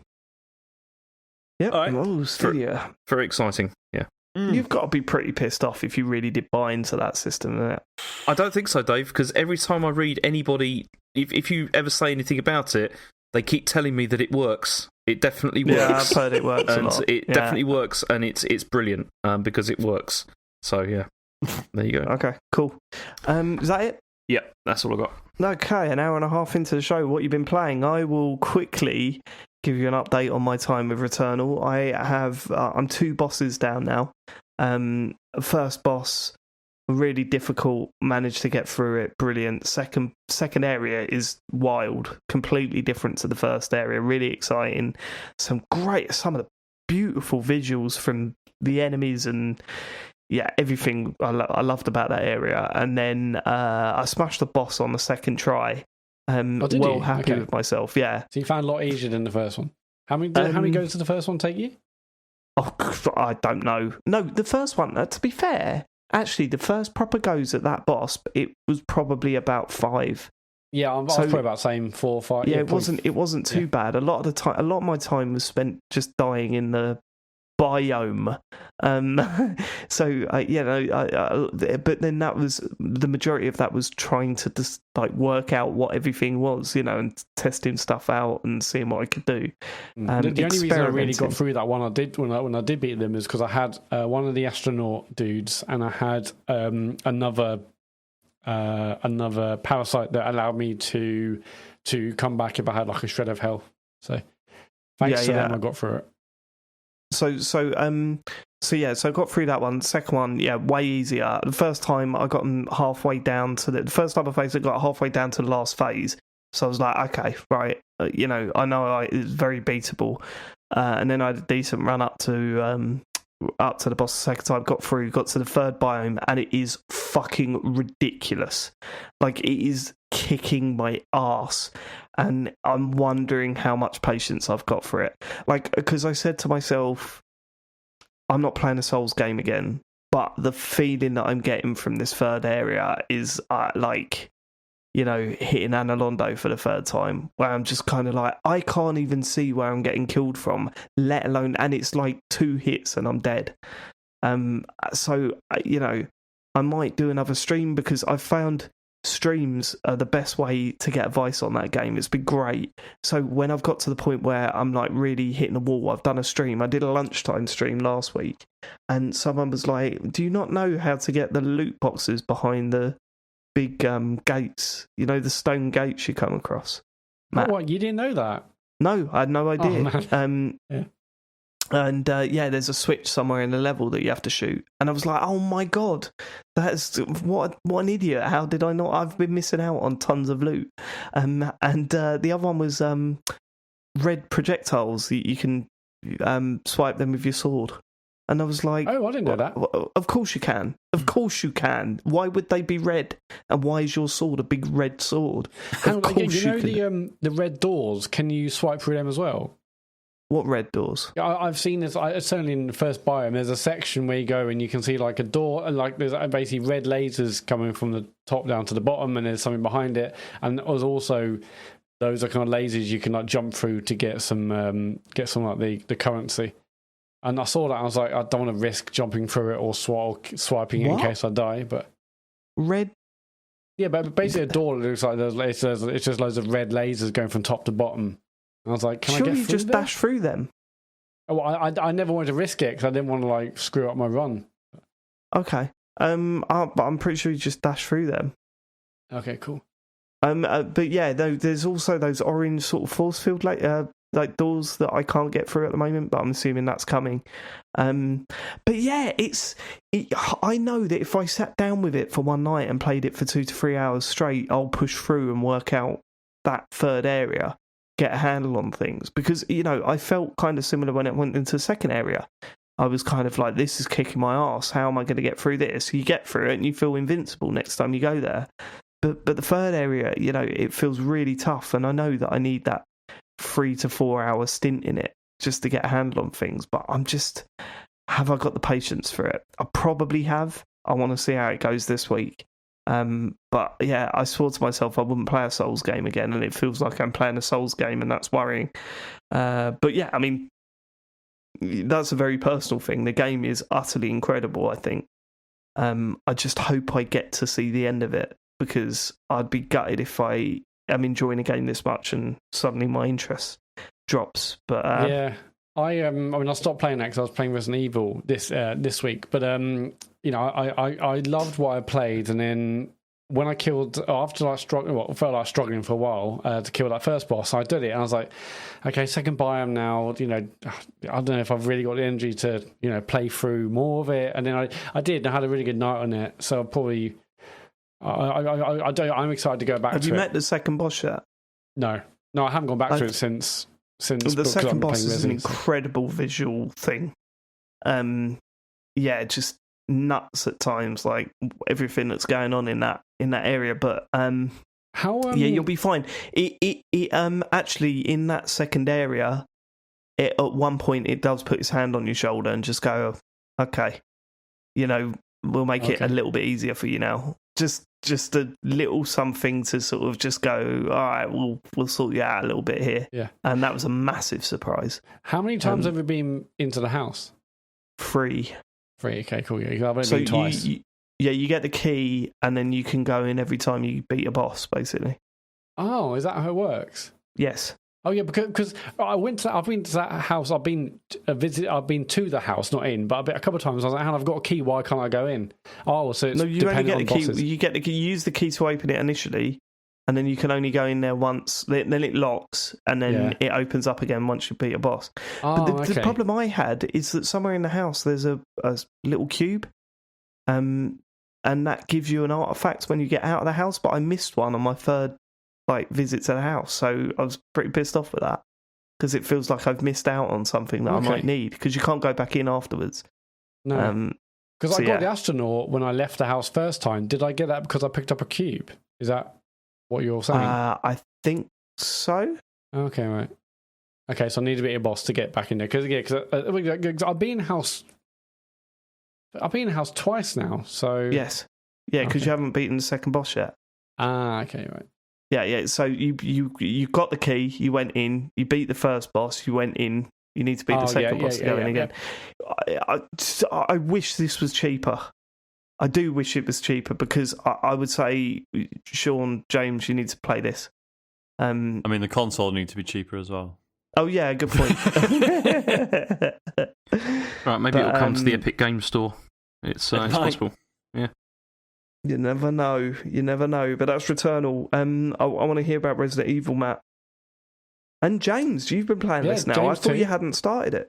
No, I've played it. Not a lot, but I've played it for about an hour and a half. I've got about as far as I've got past the stuff that was in the demo, basically. That's as far as I've got. How far into it are you, Matt? I think I've played about 5.5 hours. Fuck. Yeah. What? Fuck. I should have taken up on the bet. You should have done, James. Yeah. What's happened? Me and James and I had a little side bet. Or we almost had a little side bet in the week. James said Matt would have completed this by the pod, and I went, I don't think he'd completed it by the next podcast. And you went, definitely. And I was then like, you went, 100%. was it £10? Yeah, I said £10. I said 10 quid. Yeah. I'm just not confident enough. I totally should have taken you up on that bet. Yeah, I would like to, but no, I've been taking my time because because it's scary. Because you piss your pants. Piss my pants. You shit your shorts. Okay, so before you get into the game, Matt, you've played Resident Evil 2, Resident Evil 3 in recent years, and the original one, yeah. Well, you played the original one? No, I'm talking about in recent years. Whatever. Okay, yeah, recently. Yeah, recently, right. And you've played PT. So take those games plus this one and scary levels. Where are we looking? So I've just done a bit of the game called I think it's Beneviento, which is a lot of people saying it's the scariest part of the game, and it was very close to PT, but not quite there. But it's definitely the same kind of vibe. It's absolutely horrendous. Okay. But so what's the horror? But overall, no. I mean, as reviews and stuff have said, it's very action orientated, and it's kind of it's silly. It's a bit silly. So although there are lots of bits where it kind of shit me up, and even the bits where James played on the demo, I didn't play the demos, but the bits where you go like into the dungeon or the basement of the castle, and it's all dark, and you hear like the monsters down there. Even that bit kind of, had like genuine chills. I think in the context it might be better. I think because it was a standalone demo where that's all you were doing without any build up. It seemed, because I watched his stream and I was like, this just seems a bit wank. That's the problem, and because I've already done this, it's like I knew what was coming, and like so far I'm not finding it scary nor tense like at all, like anything I've played yet. Really, I'm enjoying it, but I've not really found it to be. But I'm hoping that is just because I've got familiarity with what with where I am at the moment, and it's going to change up a bit. Oh yeah. So I like the intro of the game it doesn't start like where the two demos start. So I was like, okay, this is new because I hadn't seen this stuff, and I thought that bit was pretty intense. Just when you go under the house and the bodies, I was like, fucking hell. But I guess for you, James, she's like, whatever, it's just bodies, isn't it? Well, the stuff that I found a bit like there's a lot of sort of like body horror sort of stuff going on as well, which more so than I felt than in Resident Evil 7, where you're just thinking, I don't know how he's surviving this. Like, I've no idea how this character is surviving it. It's... Well, I want to talk about some bits. So, I mean, but no, but I want to, but I'm not going to. But basically, so Ethan Winters is a guy you play, and I didn't play 7, but from what I've seen and understood, he had some some pretty terrible injuries that he managed to fix with a little bit of first aid water, whatever it is, related to his hands. And that keeps happening in this game. It's mad, isn't it? It's absolutely mad because you're just thinking, like, they do this in other Resident Evil games as well, but not to this extent. Well, like, I can say this, can't I? Because it's right at the beginning of the game. But it's right at the beginning of the game. Like, he basically just loses like most of his hand. Like one of his hands, it's like 2 of the fingers come off, and it's all just like bloody stump. Like, it's not even that. There's all like bone hanging out and stuff like that. And then he's just like, oh, it's all right. I'll just put like a rag around it, and it'll be fine. And it's like, and then there's no mention of it again, really at all. You're just thinking, how?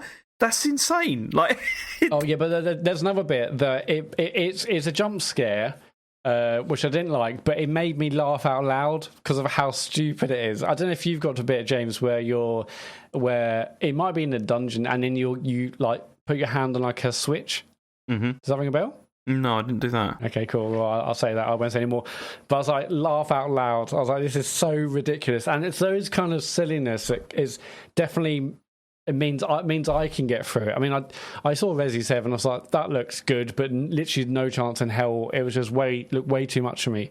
This seems really silly in points, which kind of takes attention away. I still think overall, it's tense. I'm not like enjoying every second of it. There's still for me like it's still scary enough overall. But there are bits where it's like it's just silly. Like one of the early cutscenes, you see kind of the antagonists of the game, and I saw that I was like, all right, so it's just a stupid. It's just a silly then. Does that ring a bell, James? Yeah, I know exactly what you're talking about because that was. No, yeah. Go on, tell us. Come on.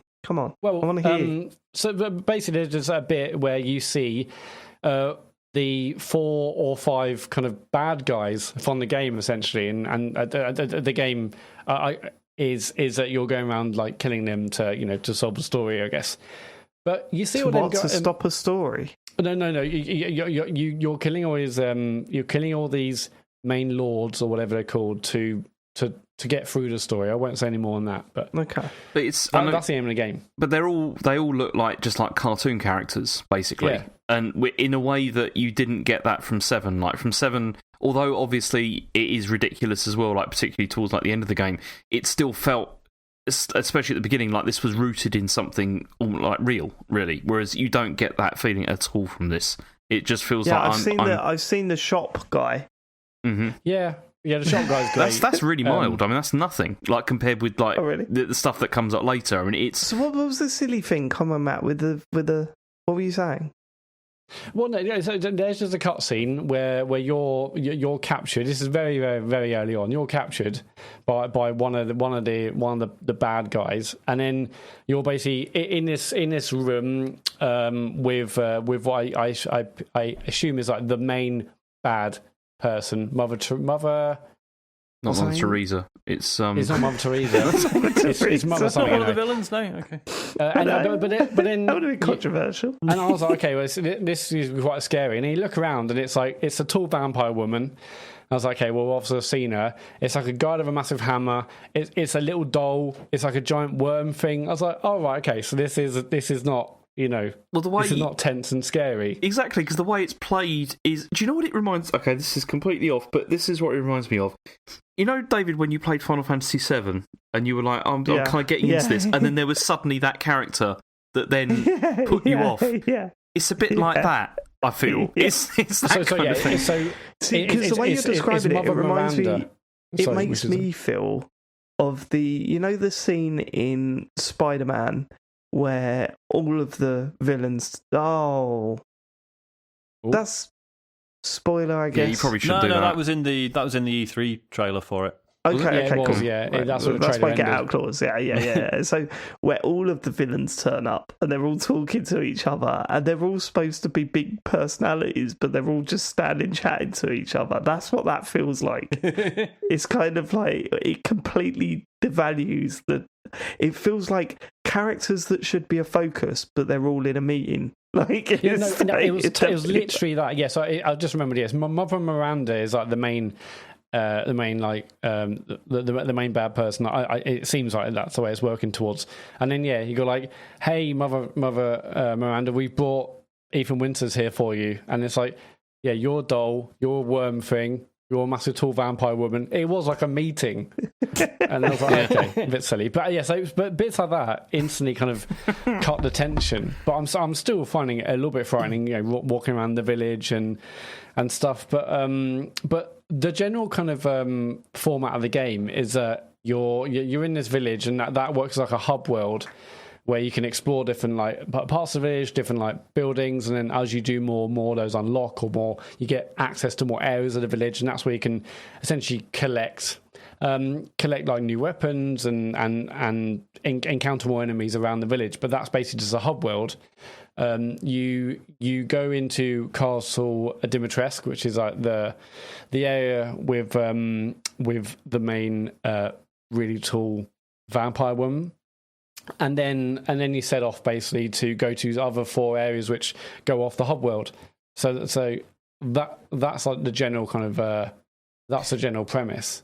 But I really, really loved the Castle Dimitrescu, which is like the first bit. But again, it was a bit unnerving, but it wasn't frightening because loads of the areas are really they're lit for so it's not like other scary games where it's just all dark and it's well lit. It's like a lovely kind of decadent house. So it's instantly different, I think. It's definitely what I saw from Resi 7. Yeah. It's difficult to feel uncomfortable there because, like you said, it is well lit, and you can. You don't. I never feel that something's going to smash through things either. I know that is going to happen, but not in the sense that you did with all the rotting wood that there was in the in 7, which was just kind of horrible. Matt, are you playing this with headphones on? Just out of curiosity. Well, I have done, and it was way too much. So I've now playing a little bit on TV. The TV. You're not listening to a podcast while you're playing, are you, Matt? I am. Yeah, I'm listening to Engadget, actually. I've done a bit of the headphone stuff, and then I was like, this is a bit too much for me, because the audio is really good. It's amazing. This has been the thing that I've... Returnal, it's like, the audio is amazing in this as well. This is the thing that I've enjoyed the most about it, almost, is like, you put headphones on and it's, I don't know if it's the 3D audio or whatever, but it does sound incredible. Like, just hearing things going on around you is quite something. It's it's really, I definitely would recommend playing with headphones on rather than just through the TV. But yeah, it's brilliant. Okay, so I've got a question. The main outpouring from this, from the critical response and also from people playing the game, has been, this is even better than the last one. Like, this might be... I read a review that said it's the best Resident Evil. Whether you believe that or not personally, why is this rated so highly? Like, what's so good about it? I'd imagine it's because it follows like the Resident Evil 4 formula closer, and it definitely feels very Resident Evil 4.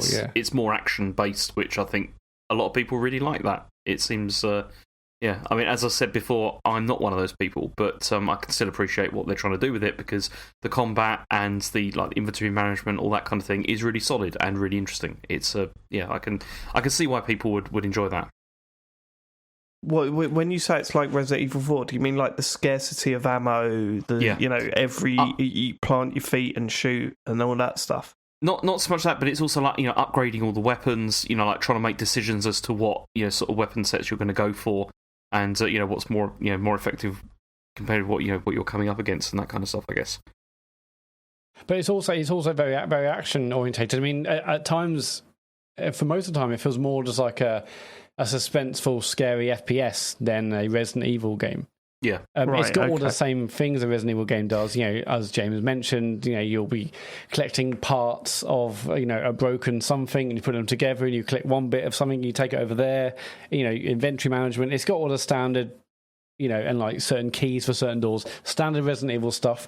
But because it's a first person game and it's so action orientated, it feels more like a very suspenseful, scary first-person shooter. Then it doesn't really feel like a Resident Evil game.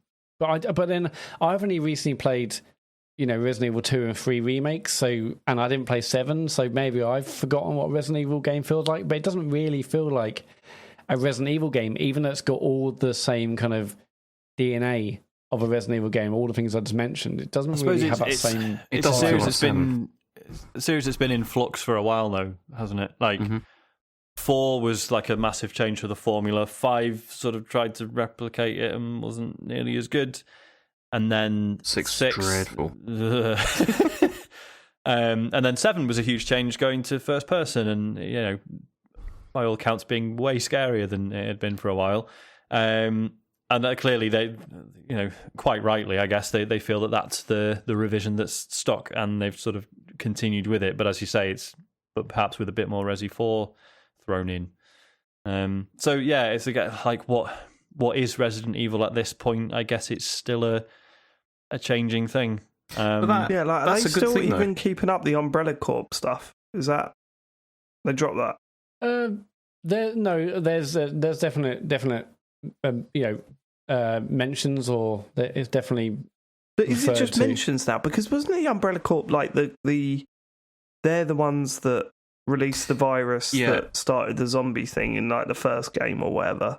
It was Umbrella, for quite a long time. I mean, even 4 and I think 5 and 6 also were involved, but like not in quite the same way. But with 7, I think they tried to sort of distance away from that. But then you've got Chris Redfield like turning up, who is obviously from the earlier games as well. I don't know if there are any further links with that in this or not. But we'll find out, I guess. Okay. But no, I mean, for me, as it's pretty traumatizing, and a bit it's done is it was just horrendous. But it's not enough to put me off, even though the first couple of nights I played it, I think I tweeted saying this might be too much for me, and I think I texted you, didn't I, James, saying this might be too much for me because it's just very very intense. But one thing you said, I think is worked out. You said you might just be getting used to it, and I feel like maybe I am just getting used to it.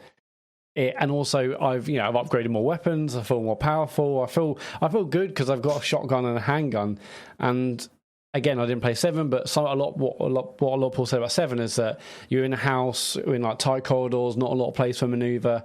Here, I mean, I've been in like Castle Dimitrescu, like big open rooms. You can deal with combat pretty easy there. I've been in a village where you can walk around, and it's just, you know, you're not in tiny little corridors. The tiny little corridor sections have happened, and they are more frightening.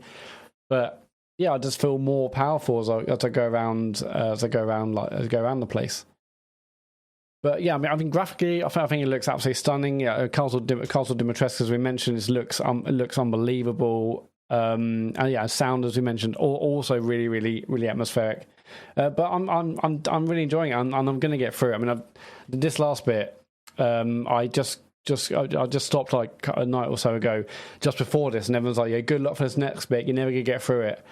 But I did, and now I'm very sure I'll be able to get through the rest if that was the worst bit. But no, I'm enjoying it. I'm glad we're playing a Resident Evil game I can actually mostly handle. I really felt after you got through like 2, I thought you should definitely be able to do this. 7, I can understand why you don't want to touch it, because it is terrifying. That is a really scary game. But but this, it didn't feel like that at all for me. From playing the demo anyway, it's just. Did you play PT, James? I did. I played it around your house. Yeah. What, the whole thing? Not the whole thing. Yeah. I sat there. No, and we didn't complete it round mine. I don't think we completed it, but we played it for, I don't know, about half an hour or so. No, did we get to the bit with the spinning eyeballs?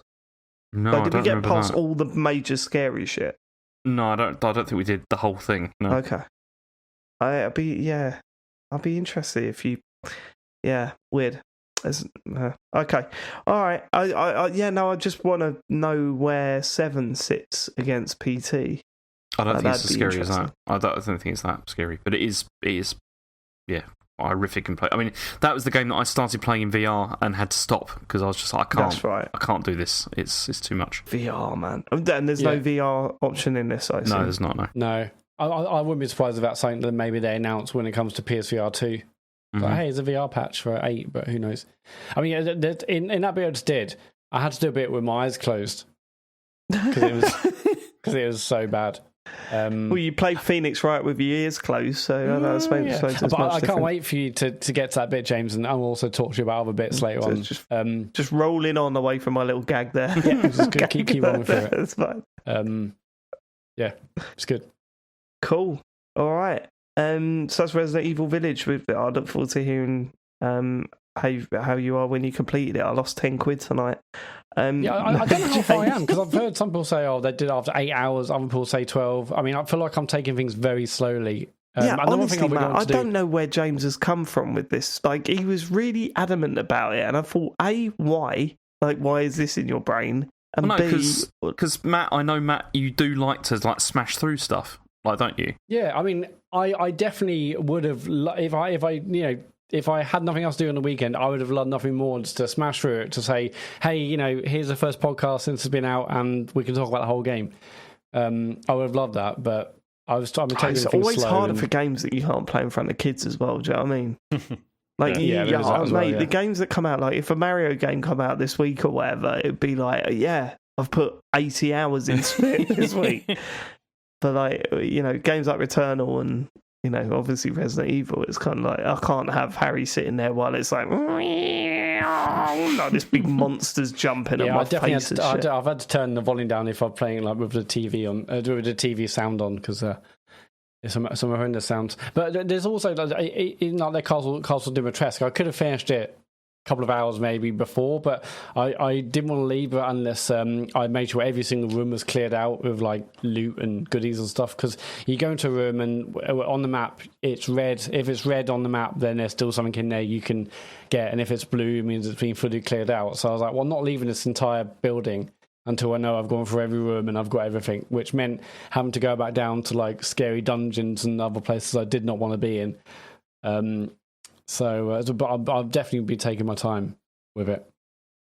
Right, okay. James, you've got Shovel Knight down here as well. Is there much to say on Shovel Knight? Not really. I started playing this because I bought it like quite a long time ago, and I kept meaning to go to it, and I'm really enjoying it. Has anyone else actually played this at all? Yeah, man, finished it. He did, I know Sean was a big fan, wasn't he? I was, initially, no, bounced right off it, and then like 2 years later, went back, and it's clearly fucking great. It is, isn't it? I mean, I finished it as well, like over the weekend, and it's I just found it, actually, when I first started playing it, I was not really digging it either. I was just like, it's another. Generally, NES revival stuff just does nothing for me, but it becomes clear what kind of game is it? Quite early on that it's more than that. What kind of game is it, Sean? It's a 2D platformer. It's more of a tribute to Mega Man. Yeah, than definitely Mega Man. Yeah, it's definitely that kind of.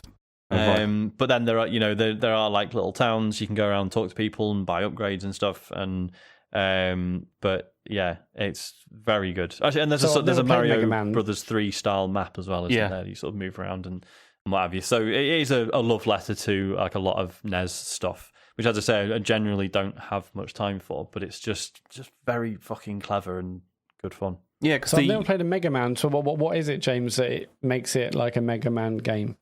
Probably, I mean, the level design and the fact that you're sort of picking up upgrades that you're then using like against later bosses and stuff like that. It's quite similar, like in that sort of vein.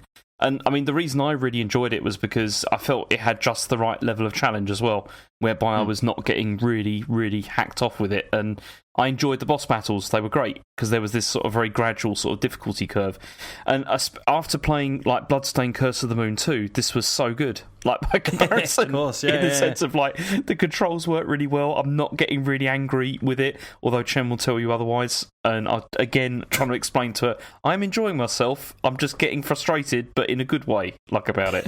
And although I still hate boss rushes, like at the end of the game where it makes you do all the bosses over again. Yeah, that was annoying. Didn't enjoy that so much, but because I've got the treasure trove version of this, so I think I'm going to play the others as well, because there's the like Plague Knight version and Spectral Torment and all this kind of stuff. I forget which is which, but one of them introduces a really cool movement mechanic, which it's really interesting. So yeah, definitely have a look. But yeah, this is an excellent game. Yeah, very good. But yeah, there you go. Okay, cool. Sean? So I have been playing The Colonists, which I've been playing on Switch. I think it's out on most things. It is a fairly laid-back sort of, I was going to say city builder, but it's very much in the vein of the older Settlers games. I don't know if any of you ever played them. I have some vague but very fond memories of playing Settlers 2 on the PC years and years and years ago. I think the Settlers game sort of went to shit. I don't really know why. I just remember, like, basically after Settlers 3, no one really cared anymore. They kept churning them out, and no one seemed keen on them. But they're just, so you basically land on a planet. You're in a space rocket, and you've just got a load of robots, and you set about building a town. The story, such as it is that these robots have like escaped Earth and they want to find a new planet, and their goal is to become human, which, I mean, and that's kind of it. So you're landing on planets, you're settling up little towns, and then you're building them outwards, you're gathering resources, and you're just generally trying to keep everything working, keep expanding and building new stuff. It's the fact that the characters are robots is weird, because for some reason they need houses and like they eat food and meat and drink water. Have you played Detroit Become Human? Yeah. What are you saying? They don't deserve houses, Sean? Just saying they don't need them, technically. So that sort of is slightly odd. I don't know if that's just like an intentional quirk, or if they kind of realised that, like, if you're not like because that's where the interest is, right? Is in sort of setting up these supply chains and sort of figuring out who needs what resources and how to get them to them and stuff. Because when you first start building your town, it teaches you how to build roads, right? Which is very obviously like click the start point, click the end point, and then there you go. There's a road. Congratulations. But it's straight away you're like, well, this is a bit weird and limited, because it's like, right, you're placing these posts, right? And you place one post for the start of the road, another post for the end of it, and then it's like, right, these posts can only be 6 squares apart, but there has to be at least 3 squares apart. And I'm just like, well, I don't understand. Why can't I just build a fucking road from one place to another? And what's this whole post system about? But after a while, it starts to make sense, because for every bit of road, like between two posts, there will be one robot that's responsible for moving goods from one post to the next, right? So it then, like, for a couple of levels, you get away with pretty much just building roads wherever you want, linking stuff up, and it's not really a problem. But then as you get further in, you start doing the later levels, like level 4. Each level's taking me like hours to do, and I'm having a really good time just like taking my time with it. But yeah, you get to like level 4 or 5, and you're having to really think about... So, for example, if you've got like a level 2 house, right, and that will need water, it'll need food, which can either be meat or vegetables, but then it'll also need, there's like a higher tier of like produce, so like apple juice or bread or something like that. So say you build a load of houses, you then got to figure out, right, so I've got to get water in, and I've got to get food in and the apple juice in, for example, and then they're going to export energy batteries, which then have to go to like these other facilities, like a research place or a mine or whatever. They think, right, so I need a farm and I need a well for the water, and then I also need an apple orchard, and then I need an apple press to make that into the juice. And you've got to figure out the most efficient way of linking these things up so that you're not getting too many resources crossing one road at the same time, because you've only got one little guy who's moving the stuff around between each post, and they start getting confused. And eventually, if there's too much stuff for them to move around, they'll just have an exclamation mark above their head, which is them just going like, nah, too much. Like there's physically no way to get the stuff around now. So you're trying to build stuff in a way from the start of a level so that in an hour's time, it's not like the logistics haven't completely broken down. And it sounds really complicated, but because it sounds stressful. It sounds it does. Stressful. But because it's such a gradual build-up, and because the rules aren't difficult to learn, it's really satisfying. Like, because if you just meticulously build each bit as you go, which you can do at whatever pace you want, you can like pause the game whenever you want and carry on, sort of setting, sort of giving like build orders and stuff while it's paused, and then you unpause it and it all sort of goes into action. But you can take as long as you want, and it's not hard. You just have to think a bit about how it's going to work. And, and inevitably, like, as things grow, you look at the sort of areas you built first, think, well, hang on, this could be simpler, or we could move this or destroy this, or, whatever. And you sort of go around sort of remodeling things as well a bit as you go. But there's just something so fucking satisfying about being like 2 or 3 hours into a level, and you've built this fucking city, and these robots are all just whizzing around, and there's no problems, and you just and you're sort of looking at it like, I can no longer understand this, but I know I built it. And I know at some point in the last 3 hours, I understood every bit of it, and I put it together. And it's just a good feeling. Like, I've spent, so this is the first Switch game in probably since Breath of the Wild where I've seen the low battery warning. Like, that's how much time I've spent on it. I mean, I've only had it a week, and I think I've clocked at least 10, 15 hours on it, something like that. It's just incredibly satisfying and enjoyable. Just constantly, as I say, just sort of managing these sort of little logistical problems and the sort of the needs of every new thing you build needs new resources, and then each of the things that creates those resources also has its own needs, and sort of constantly balancing this stuff, which, as you say, sounds really stressful and complicated, but it's the way it builds up is so gradual that it's fine. And like, obviously there are times where you're like, hang on a minute, this has gone wrong, I've got a load of guys who are just stuck here and there's too many resources to move around. But then as I say, it's still quite easy, just like, right, well, let's strip these roads out, move this, destroy this or whatever. Yeah, it's great. I really love it. Yeah, it sounds more like building Lego than anything else. Those complicated Lego sets where when you look at the overall thing and think, how the fuck did I build that? Look, it's all working together. I flick that and that sets that off, and that's all really cool. But really, because of the instructions are so straightforward, it's like you didn't really do it. You just followed what it was saying. That sounds incredibly satisfying. Yeah, it is. It's proper good. The other things I've been playing are so No Man's Sky, if you remember it. They did an update about a month ago, the Expeditions update. Does anyone see this? No, I mean, I saw it come out, but I haven't. Yeah. So basically, it's a new multiplayer mode. I think you can play it on your own, but it's this mode where it's like quite a sort of focused exploration mode. So it's still like the game as you know it, but it's very much so everyone who plays this mode starts on this one planet, and then there is like a set series of galaxies that you have to move through. And there's like specific objectives, and as you tick them off, you get rewards, which then I believe apply to the main game, just like upgrades and stuff.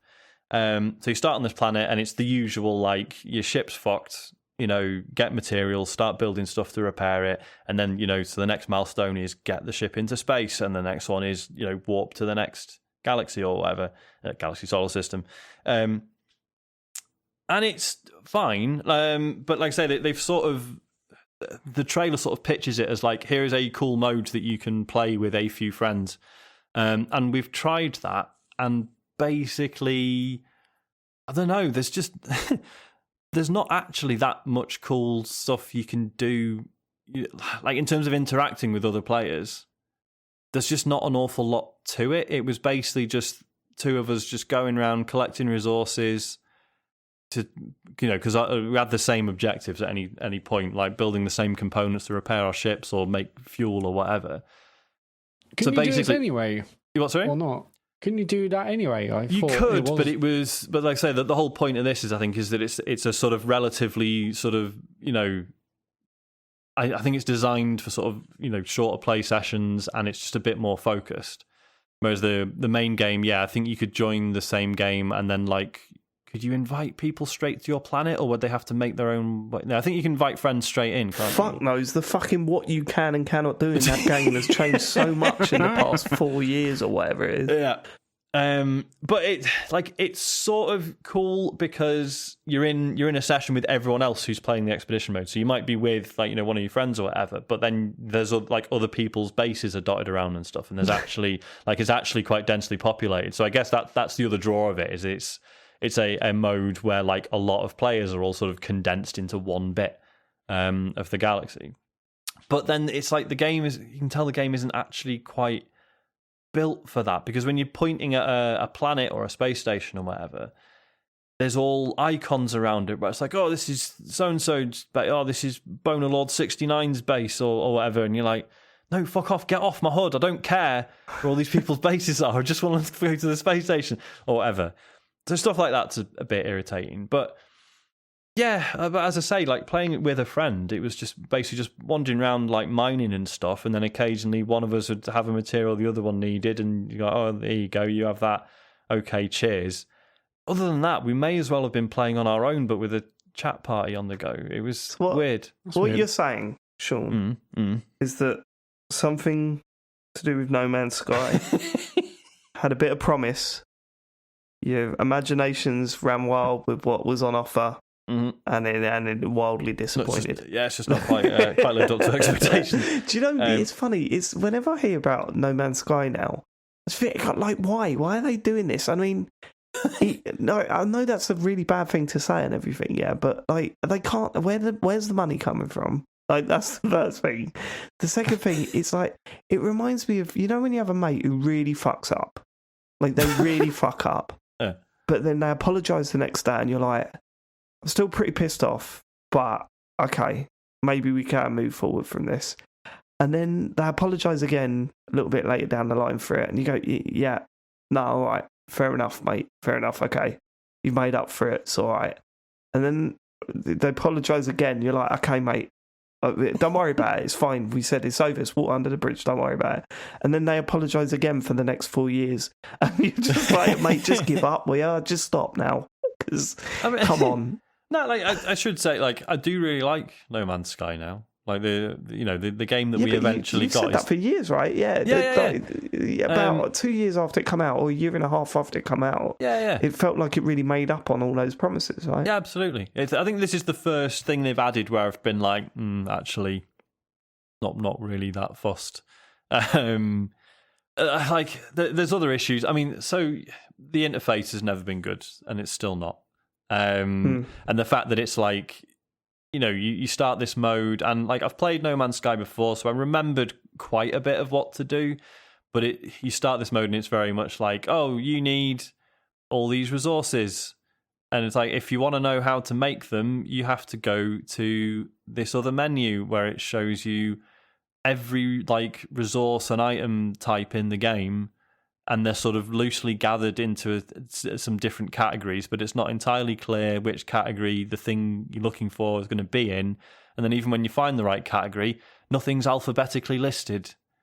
So you're like going through just pages and pages of different fucking elements and stuff and materials and stuff, just trying to find the recipe for the thing.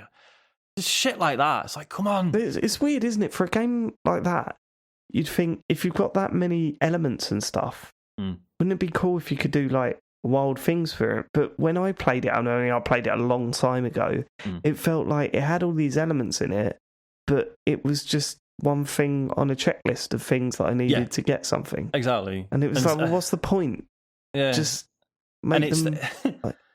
it's like where's the substance behind these elements? Like, what's the... Yeah. And like, you're trying to make...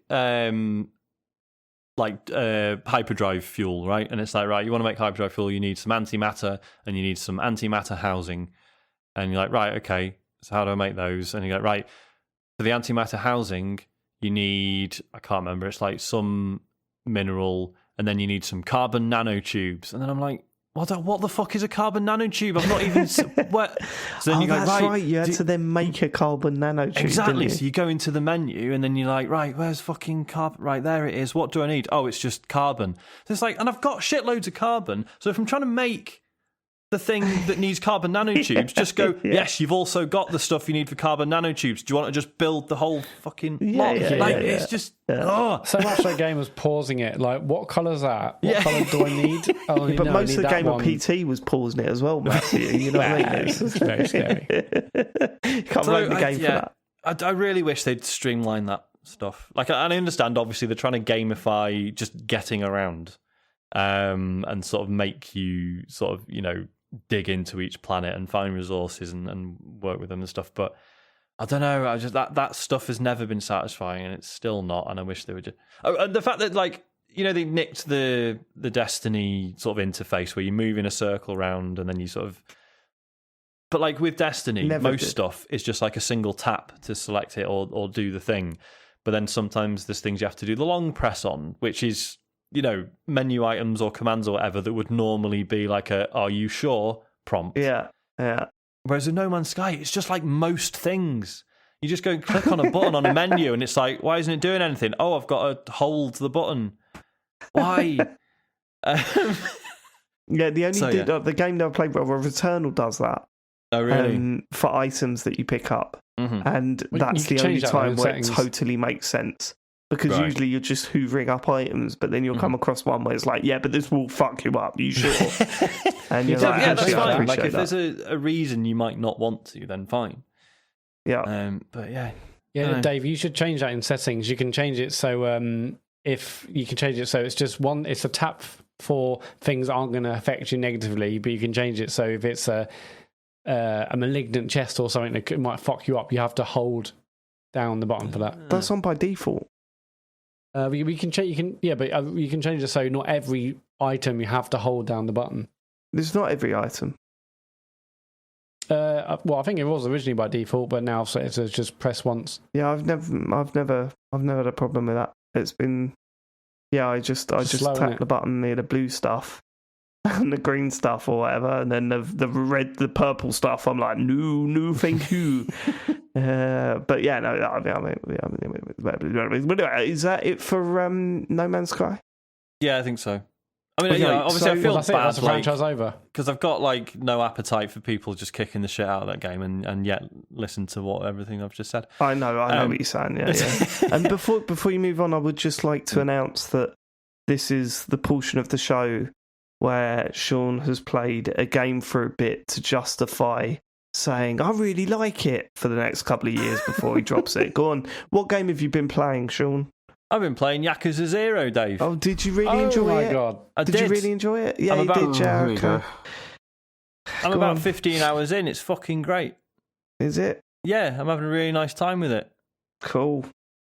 It's just genuinely pretty funny, and the side quests are a good laugh. The main story's actually getting pretty interesting. Like, I don't obviously never played a Yakuza game properly before. So I started this from scratch on the Xbox. Because obviously I played like a few hours on the PS4, but I just thought, I can't even fucking remember most of it. So yeah, I started again from scratch, and it's good. It's been like, it's definitely been the game that I've been sort of dipping in and out of when I've not been sure what to play, like in the evening. But yeah, it's just a nice thing to be immersed in. I think like probably like playing it during COVID has sort of helped a bit, because obviously, most of the time you're wandering around Kamurocho or what's the other area called, James? I can't remember. I've forgotten off the top of my head. Number one superfan, James Farley. No, because there's been loads of them. They go all over the place. Like, it's different okay. Things, but it's like, I mean, as anyone who listens to this show knows, I'm not a big nightlife person. But just walking around the streets of Kamurocho at night, and it's just a nice atmosphere, and it's reminded me of like good times I've had on the rare occasion that I actually have an evening out of the house. So that's been sort of nice as well. It really, really makes me feel like I've missed something, because the atmosphere, I didn't get that atmosphere at all from this game. Like when I walk around a GTA, like, I could really soak in the atmosphere. For the very brief time that I played Cyberpunk, the one thing that I thought was great, was that feeling of the hustling, bustling city. With this, it felt like a load of like shadows, and I was just like, see, that's so weird, there was there was so many places that I couldn't go into, and if I would walk for too long, someone would attack me. And I genuinely didn't like the combat. So I was kind of like, well, what? I'm not into it. Like, I liked the cutscenes. I liked where the story was going. The main character was good. That Guru, is it? The side character? Goro. Yeah. Goro was great. But then after that big long cutscene in the nightclub, when you're introduced to him properly, I realised that I was back just wandering past these. Like, even with Shenmue, right? The feeling of walking around that town, I was like, things are going on, and this is interesting. And I did not get that from Yakuza, and I'm wondering where I went wrong with it. No, you see, I do get that with that in a massive way, because of the attention. You see, the thing is, right, you can't go in all the buildings and stuff like that. You can't, like, look in drawers and that sort of stuff. It's not about going in all the buildings, but the ones that you could go in were like, they felt to me like they were there for the purpose of the game, rather than there for the purpose of the atmosphere. But that's completely where I don't get that at all, because particularly if you go in a convenience store, it looks identical to a convenience store, like in countries that I've been there. Fine, but you're still going up to the counter, and it's saying what item, and a menu pops up, and what item do you want to buy? No, but then you can. I know that's true, but then also you can go around and look at all the detail, which is incredible, because it looks exactly like it does. Is the thing. That's fine, but for me, that's looking at assets in a video game. Yeah, but that's not. Yeah, but you can say that about anything. Like, you can. No, you can't. Right? Of course you can. With the difference with Shenmue, you're looking at shelves, and you're looking at each item, and you're deciding what to buy, and then you purchase that item. With this, there's dressing, and you go up to the counter, and you go to a menu and pick which item you want to buy. Like, that immersion wasn't there for me. I see what you're saying, because it's the same thing I've moaned about with Cyberpunk. Like, you go into a bar, and it looks absolutely stunning, and then you talk to the barmaid or whatever, and she's like, "Here's the drinks menu." Yeah, and you're like, beep, beep. And I get that, drink. But I also, I don't know. There is something about the way Yakuza Series is built. I do like walking into the shops. It is just like, fuck, the details ridiculous. And I understand what you're saying, Dave. It's just set dressing, really. But when you hear the sound, like, it's the sounds and like the the way, like, the architecture and all of that kind of stuff. For me, it just reminds me of places I've lived and things like that, which is why I really get off on that, because it like, I suppose it's the first time. It's not a place it's a place I've always wanted to go to and just never have. Mm-hmm. So there's like for me, there's an element of sort of virtual tourism there, I guess, whereas for you, I guess it's more nostalgia, right? Yeah, I totally got that from Sleeping Dogs. Like I kind of felt like I was in that place, and that was really cool. But I just didn't get that from Yakuza, and I guess that's where. Oh, no, because it wasn't just that. Like I really did like the combat. I think that was the main thing. Yeah, to be fair, there's a lot of it. So if you're not enjoying that, then it's that would, it's a bit of a killer, isn't it? That would spoil it. I am enjoying the combat. I've not yet got into sort of switching between the different styles and stuff. I'm basically just using the default ones. That's probably sacrilege, but I'm enjoying it. I think enough. I found with the combat styles, I always found it was like certain. I stuck actually mostly with like just one for each of the characters actually, but the one that I felt suited them best, was the thing, and it was I enjoyed that. Fair enough. I mean, I love Kiryu as a character as well. Just the fact that he's just having the most ridiculous, impossible shit thrown at him constantly, and he's just so matter of fact about like, there's only ever one way out. And it involves fists. And no matter how difficult it is, he's just like, I have no choice other than to batter everyone in this entire building or whatever, There's one, like that, how, when you do get like randomly attacked, there's that one thing he does like every time, like it's every time, but I just loved seeing it every single time, which was many, many times, was, like someone swings a punch and he dodges it and he looks so contemptuous and like just like of it, and I just love that. I thought that was fantastic, like the arrogance of just like it's the fact that he's obviously like the most insanely tough person ever built, but he's not aggressive, or he's not he doesn't come across as a violent person. It's just the situations he's repeatedly put in and forced to get out of with his fists. I'm really liking it. As I say, it's just been a nice world to dive into occasionally for a few hours. And I'm probably going to carry on taking it slow, so look forward to Dave asking me next week if I've played much more of it, and the answer being a couple of years down the line. Sean has played Yakuza 0 again, but so obviously it's on Game Pass, so I thought, you know what, I'll check it out on the Series S, and it's been great. Really enjoying it. And that's it. That is it. That's what we've been playing this week. Should we get into questions and then get out of here? Yeah. If you want to send us a question, visit tcgs.co/deartcgs. I should say again, due to time constraints, I have already had to delete quite a few of these because we've had loads. So thank you very much for sending them in. But if it doesn't get read out, sorry. Squeeze Cheese says, gents, a shitload of games are getting FPS boost on the Series S/S. I booted up Hollow Knight again, and it's so buttery and good at 120 FPS. What old game would you love to see get a performance boost on Xbox? Thanks for the pods, you guys rule. Joe in Seattle. And then I just wanted to hear one of you say Squeeze Cheese. I'm not tired of the kitchen appliances, but I hope we can transition into weird foods next. I'm up for that. A performance boost. Can we say Cyberpunk? Very good. I mean, in terms of old stuff that I've been revisiting, I mean, I do wish they'd sort out Wreckfest on the Series S, because that's 30 frames. I mean, it's fine. It doesn't really matter, but I do feel like I'm missing out a little bit. 30 frames is way worse than I ever remember it. I remember when I switched Spider-Man to 30 frames just to see what it looked like, I was shocked. Like, I was like, this is like a flip book. Like, it was mad. Because it is just what you're used to. It's not like, it clearly is not like an issue. But playing 60 and going down to 30 is fucking nuts. There's an adjustment period, isn't there? You really have big adjustment. Yeah. I mean, I've been playing a lot of Skate 3 again, but that's pretty solid 60 anyway. I mean, if I had a £2,000 telly, then maybe 120 frames upgrade would be cool. But there's not many games that I go back to. That's my problem. That's why this question doesn't work for me.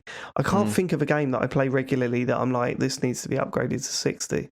Yeah, I mean, I've played a bit of Viva Pinata with Isaac, because I really like that, and that's noticeably 30 frames. But I mean, the main problem with that game... Definitely just download and boot up Nuts and Bolts before you... Sorry. Download and boot up Nuts and Bolts, because it is nuts how good the frame rate is in that town. when you remember it from when it came out on the 360. And then obviously the loading's hilarious because the jigsaw puzzles go into pieces and then like go away immediately, whereas you'd be sitting there for about 2.5 minutes before, which is nuts. But sorry, they're going back to Viva Pinata. Going back to Viva Pinata is the main difficulty with that is that the interface has aged really badly. Really? So yeah, it's just a bit fiddly, just selecting the stuff you want, and it's all just a bit slow and clunky. So really love it if they did a new one, but can't imagine they will. Any James? I only had Cyberpunk. I didn't have any serious ones. I can't think of any. Yakuza games, they all run at 60 by standard, right? Yeah, they do. Zero Yeah. does, yeah. So yeah, they're fine. Yeah, so it's not really. But yeah, I mean, 120. I've not experienced that yet. I can't imagine that would be too much fun doing that. Like, I'm pretty sure I'm going to go and see John for the first time in, 2 years? Soon. Going down to see him. And I'm pretty sure he'll want me to show me Rocket League at 120 frames. And I don't think I want to do that because I don't want to go back to the 60 frames when I get home. It is quite crazy. I played Dirt 5 120 frames, and it feels weird because I guess I'm not used to it. It definitely feels different. Have you not tried Gears 5 in it yet? No, not yet. No, that's the one to try, Matt, because that's a game you've completed and like you really liked and stuff. And the shoot, it's a shooter. About that, yeah. Yeah, it'd be interesting. I want to try Dirt because it was a racing game. I thought, okay, well, I'm really going to feel the 120 frames in this, but yeah, it felt very weird and smooth, and in a way that I couldn't. I've played 60 frames games and this, but this feels smooth, but then you play that and it just feels different in some way. Okay. You haven't got one to upgrade though, Matt. Well, I was going to say Dark Souls. It'd be nice for Blighttown not to be like 10 frames a second. Oh God, yeah. Yeah, that would be quite nice. Wasn't that improved with the remaster though? Oh, that's not as bad as it was. I don't know Blighttown. Well, Blighttown was probably improved a bit, but looking back on that Dark Souls remaster was bullshit, right? When you look at what they've done to Demon Souls. Yeah. They need to go back and give it a proper one, don't they? Yeah. That would be cool. That would be amazing if they did that in a Demon Souls level of graphical fidelity. That would be incredible. Yeah, that would be mad. It was probably coming, right? That's probably of course. Going to turn up for the PS5 at some point. Yeah.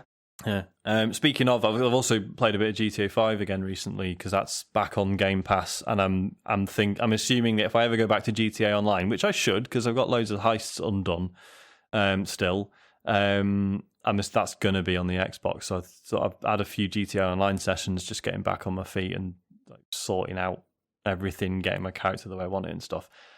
That's getting a next-gen upgrade, isn't it, at some point? Not really. It's getting it's getting one this year. It's finally aging, isn't it, that game?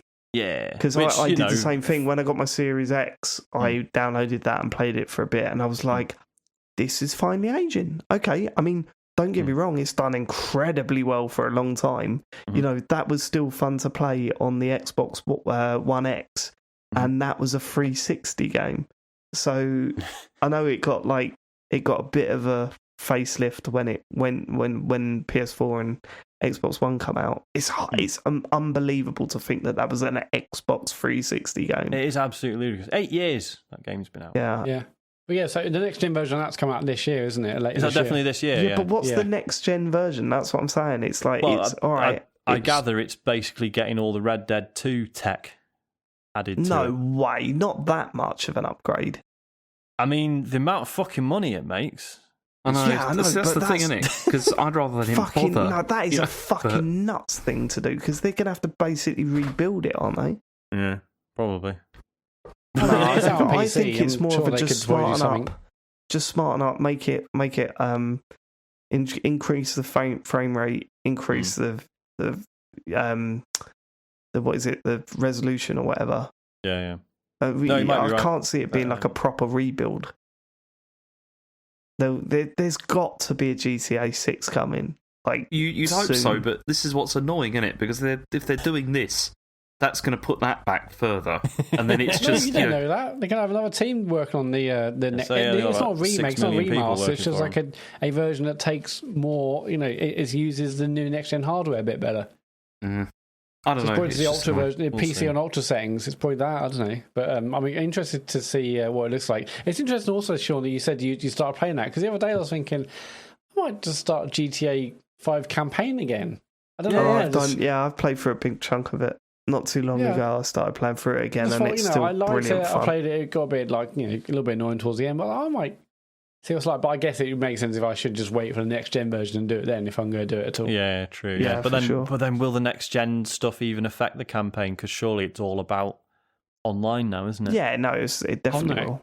Surely it does. Surely that'd be mad if it's just the online bit they've got the next gen stuff. According to the Daily Star, GTA 6 is going to be set in Vice City and Caribbean. That's what they said. Oh, brilliant! Okay. There was a big thing on Twitter today about how GTA 6 was getting announced this month because what was it? San Andreas was trending this morning. So there's like rumors floating about. It's clearly not true, but I think we're not too far away from it. I really don't. I mean, Red Dead is what 2 years old now. Mm-hmm. You think? Obviously they're making money on GTA Online. Don't get me wrong. I don't think they're going to be struggling for cash. But their next game's got to be around the announced period, right? I mean, it would be cool. It'd be interesting because obviously Red Dead Online has not had the traction they would have liked. Right? They've still supported it, though, to be fair. Are. So it must have an still audience. Supporting it. But it's clearly nowhere close to GTA Online. Nowhere near. So yeah, maybe that'll hasten things on in terms of trying to get something new out the door. I don't know. But then the new GTA is going to supplant GTA Online as it currently stands, isn't it? So I don't know. I think the majority of GTA Online players would be happy to move over to a new GTA Online. Yeah. So it's not like they're going to be losing out. And in fact, actually, if they announced a new GTA, people will buy it for the main story as well as that. They make a shit ton of cash out of computers. You know what I mean? Yeah. But no, I always get excited about new GTA just to see what they do. Yeah, every time they blow us away with new crazy stuff. So yeah, I can't wait to see what they do with that. It's funny though because GTA 5 is still full of jokes that probably wouldn't get away with now. I think they'll go down the Red Dead route where they'll make it very, very gritty. Yeah, I'd love that. Very grounded. Yeah. I said when I played Red Dead 2, I was like, if they did an next GTA like this, that'll be unbelievably good. I think you're right. I think that's the sensible approach for them to take as well. Because what's the point in trying to parody everything at this stage? Well, this is it because it's not. Not only are some of the jokes pretty offensive, but it's not even. It's not even like good satire, right? It's not even funny enough that you could let it get away with like. No. It's stupid satire. It always has been. And the one time they did try and ground it in reality a little bit was GTA 4, and that was such a. Some people loved it, some people hated it. But I think they could do that now. Like they've shown what they can do with Red Dead. I think if they take their experiences from Red Dead and move that onto GTA. I'd be happy with that. I could do with that. I could do with playing a GTA game that isn't like, let's go to here's some influencers. You've got into this. Everyone's on their phones all the time, aren't they?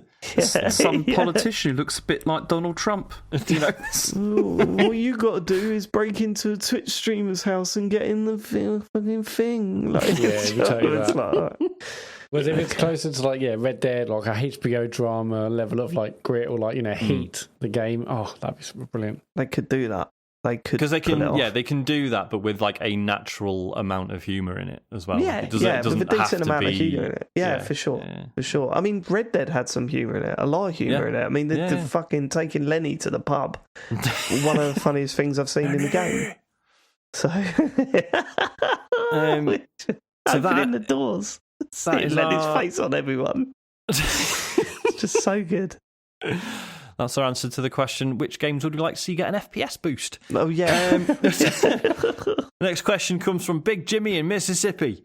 He says, I've just listened to the intentionally uncomfortable part of the show where Sean, sounding the most pissed off and humorless I've ever heard him, bemoaned being constantly griefed in Sea of Thieves. I can't tell if he's on my side or not there, but anyhow. It's a game I currently have no interest in, but I would immediately play it if they added PvE servers. Can you think of a game that you are not interested in, but would be tempted to play if one relatively, quote, simple change was made to it? Yeah. Go on.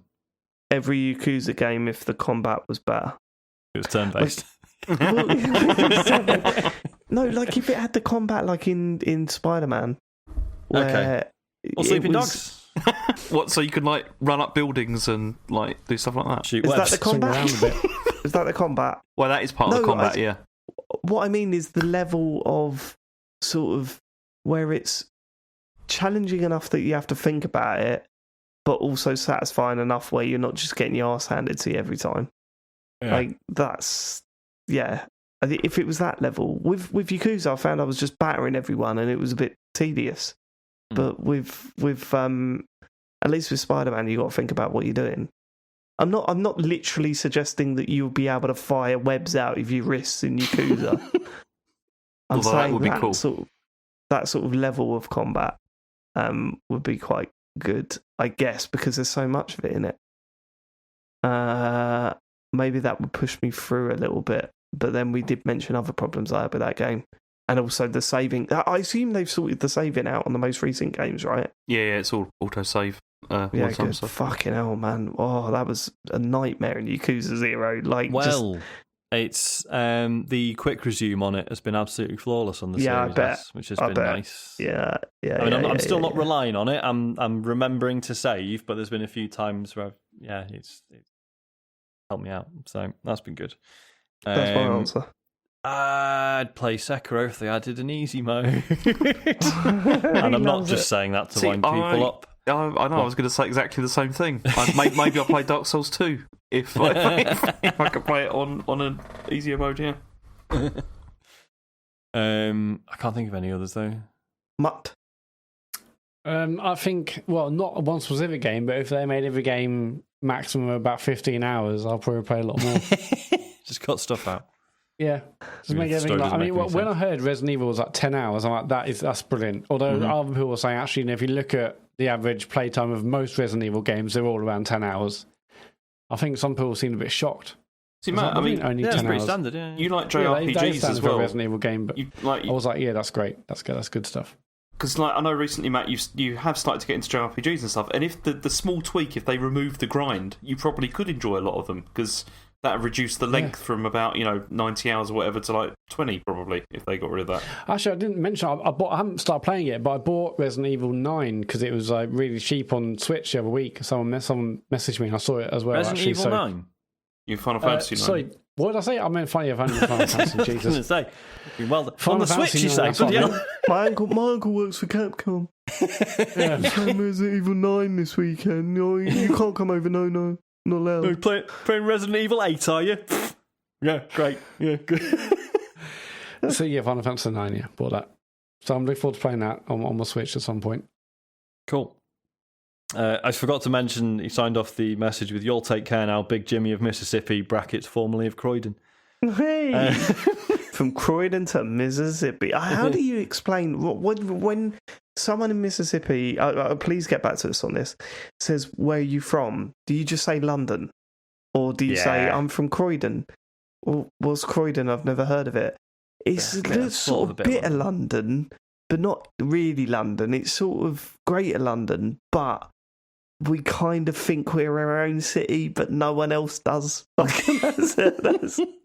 can say that because I went to school in Croydon. I know Croydon very well, but yeah, there is a sense of Croydon where they're going, no, we're our own city. But you're not, though, are you? That sounds like Salford to Manchester. Yeah, it is its own place. It's not the same thing. Maria Mendieta says, "Dear TCGS koalas, the anecdote about John Denton losing 90 minutes of his progress in Returnal due to a crash sounds diabolical. When it comes to shoddy workmanship, our hobby seems to get away with it quite a bit. I cannot imagine roller coaster engineers at Thorpe Park announcing over the tannoy that they're working hard on a fix for the final stretch of the ride. which makes me think, how would the game industry change if patches were completely banned? Good question. We'd get one game a year these days. You know, how did they? Well, I mean, in the past, it was literally just. Yeah, I mean, you got a lot. If there's a game-breaking bug, then fuck you, you're done. Yeah, the Broken Sword one, man. When was that? I played all the way through the game, and then I got into the forest, and then there was a pig that ran at you, and if you saved after failing that, then you were done. Like, that was it. Yeah, you couldn't do anything. It's weird, isn't it? Because, you know, when patches first started becoming a thing, like, you know, PC games, but like this was still sort of before even, like, you know, most people had the internet, so it was, you would get patches, but they would be like cover discs, you know, on magazines and stuff. In some cases, I think, like, obviously they were always available on the internet. It was just at the time it was prohibitive for most. You get people, them through. There was like through BBSs, but also there was also whenever they released like what would be now DLC, you know, like expansion packs. That's how they used to deploy all that stuff. Yeah, absolutely. And I remember at the time, you know, like reading PC Zone and PC Gamer and stuff, there were articles about like, oh, this is going to be awful. Like, people are just going to release like half-finished games and think, oh, fuck it, we'll patch it later. Which they were obviously, right. Come true. There's certainly some very high-profile instances, but not, you know, but it's clearly not devs saying, oh, fuck it, doesn't matter. It's just the arrival of patches has coincided with game development just continuing to get harder and harder and more complex. It's the investors and the publishers going, fuck it, doesn't matter. that's the difference. I'm sure the devs aren't thinking that. I'm 100% sure the devs are not thinking, fuck it, doesn't matter, just stick it Definitely out. Not. You'd feel horrible, wouldn't you, putting stuff out if you knew it was like not working? Suits, man. It's the fucking suits again. But do you know what I mean? It's also that obviously games are so much more complex, and like if we were still making 16-bit, you know, 2D platformers, probably wouldn't need so many of the patches at this point. But when you're making Cyberpunk 2077, things are going to go wrong. Nearly years worth of patching. So it's the way people sort of talked about it as if it was like, it would just allow devs to like be, you know, lazy or whatever, I think was very unfair. But certainly we've certainly ended up at a place where patches are basically expected for pretty much every game at this point. Like, it's nuts. Yeah. You don't remember when the Xbox One launched and everyone was concerned about the people that didn't have internet? And now it's which is still like in America especially, like a lot of rural America, the internet fucking sucks. So and Canterbury. Well, for those people, there is already a product called the Xbox 360. So you can, it's true. One of those bad boys. But like, and I think patches in and of themselves like weren't such a big problem. But obviously now we know that a patch can basically be the in like size of the entire fucking game. So yeah, it must be frustrating if your internet's shite. Still. How frustrating is it, James? Incredibly so. That's why I bought an external hard drive to try and avoid this sort of stuff. It's really annoying. But you still got to download patches. You do, but then at least you don't have to like download extra games and all that kind of stuff as well. You know, like you can just sort of keep them in cold storage. And then I mean they update in the background anyway, don't they? Yeah, so it works very well. I mean, to be fair, James is probably the one of us that would love a future where patches are banned. Then that'd be it. Well, you just download it once, done. Yeah, no bother. Maybe we'd see that. You know, the other month someone asked us about having like multiple disc changes within consoles. Maybe we'd have more of those at this point if we couldn't just patch stuff. Although when I was on Twitter the other day and saw about the Returnal patch and the fucking things, I was like, no. I was like, oh well, I can't remember if I was in the middle of a run last time or what. And I turned the machine on. It's like latest patch update installed. I was like, well, okay, I can't turn the game on now. Then I better wait. And then I quickly went to settings and I unticked sync save to cloud, so the cloud save will be saved anyway. I can't remember the last time I was playing a new game and really enjoying it every night, and then all of a sudden I couldn't play it because the devs and the publishers announced, please don't play it because fucking hell. Do you know what I mean? Can't remember the last time, if ever, that's happened. It was a weird feeling.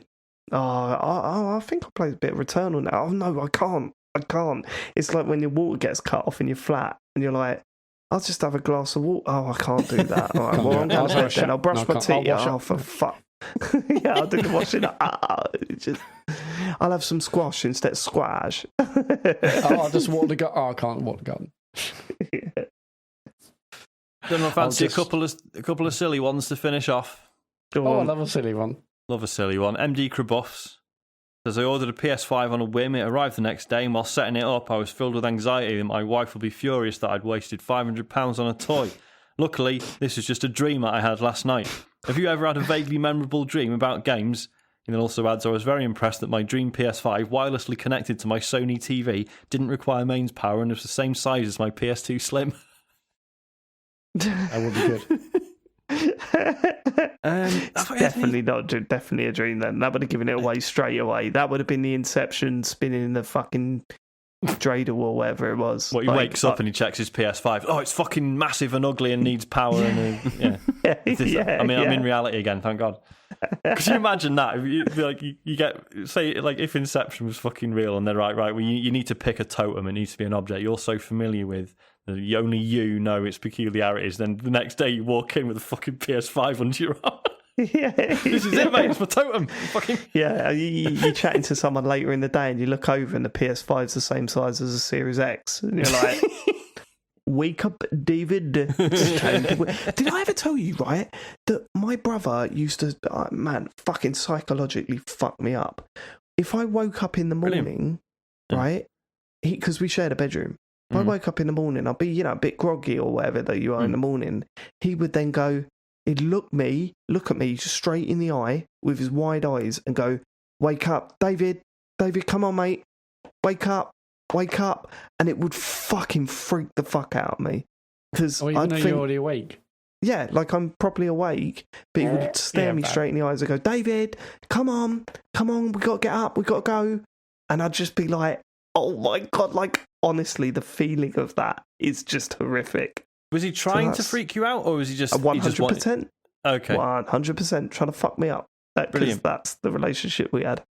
Amazing. Not really, not amazing at all, Sean. It was horrible.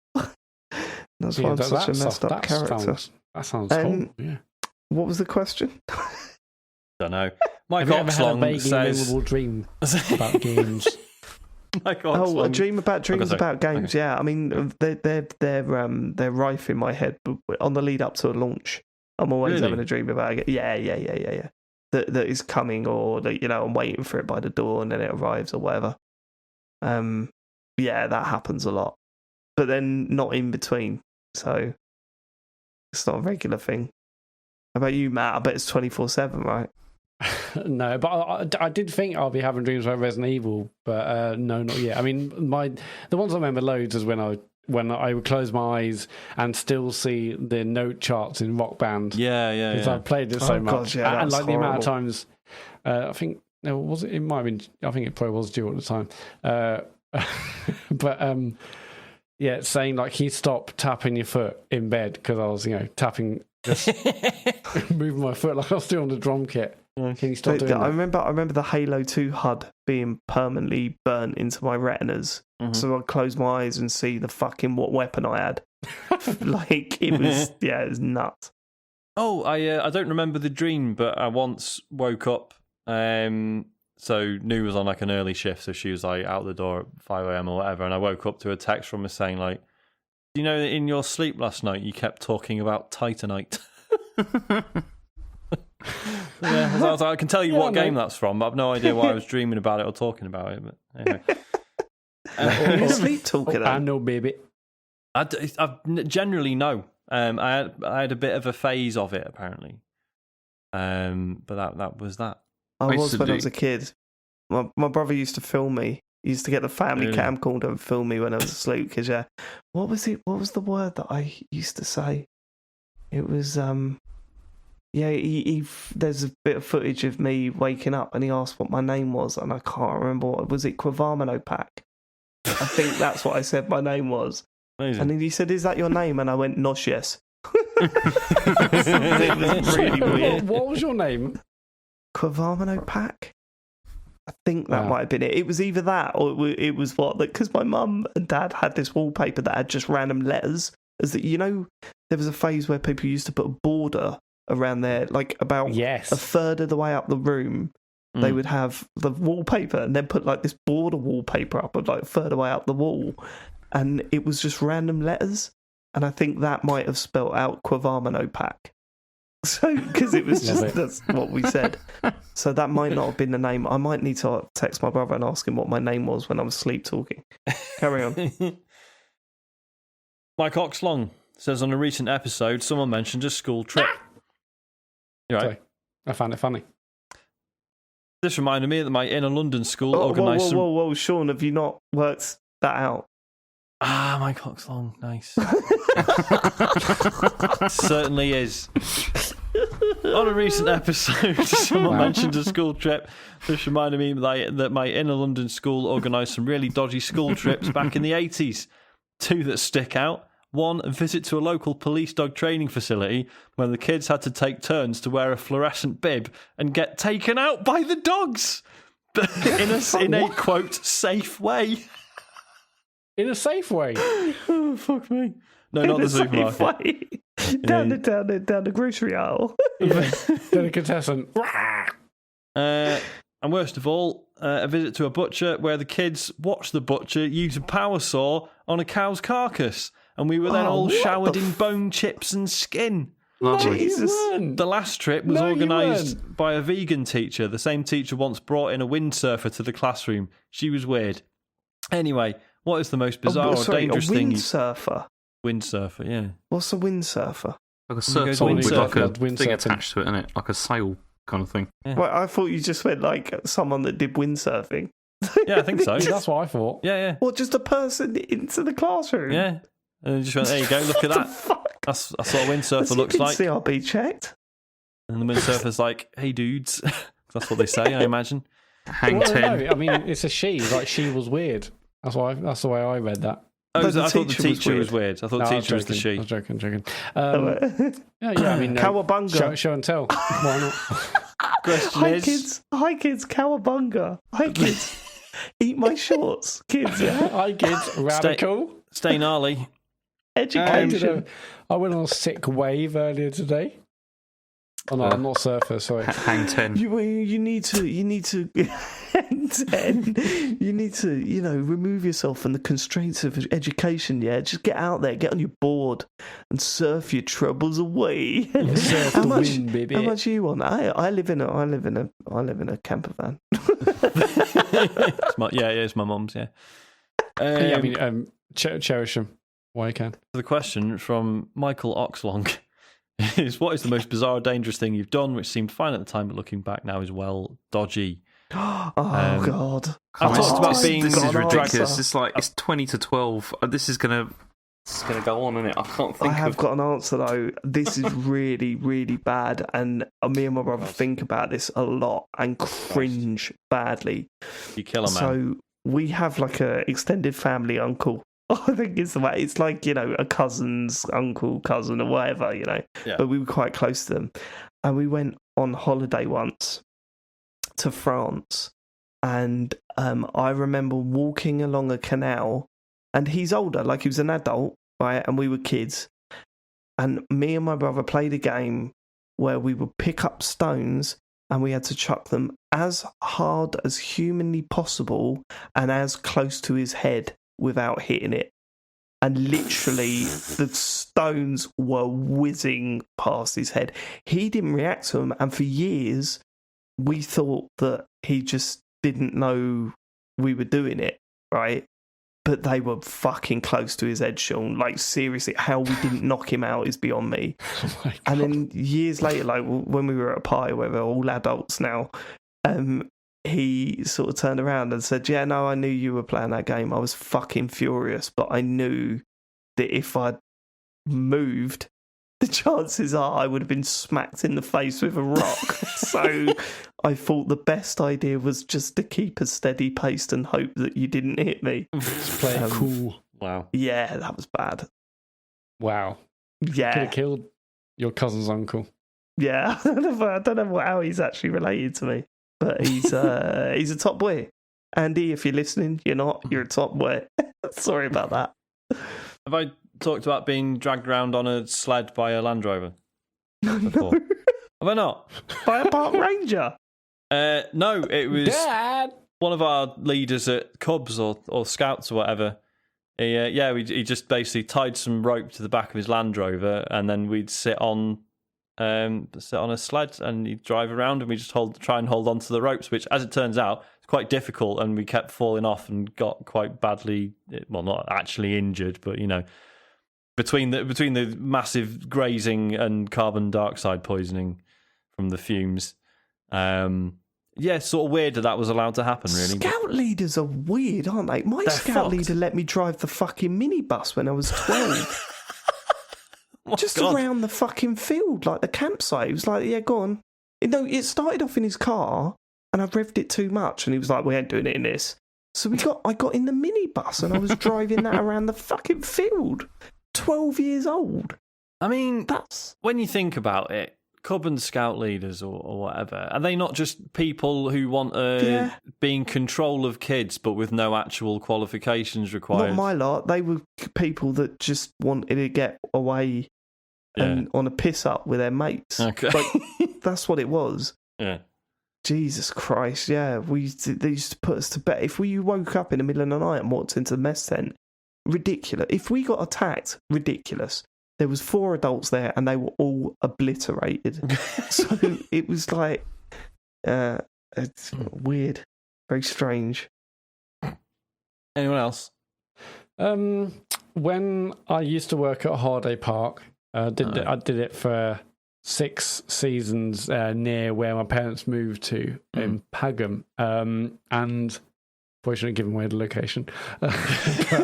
but on one of our end of season holidays, when the team gets to go away once all the customers have gone home after the end of the season, we all went to Weston-super-Mare, which is like another one of the parks in the group.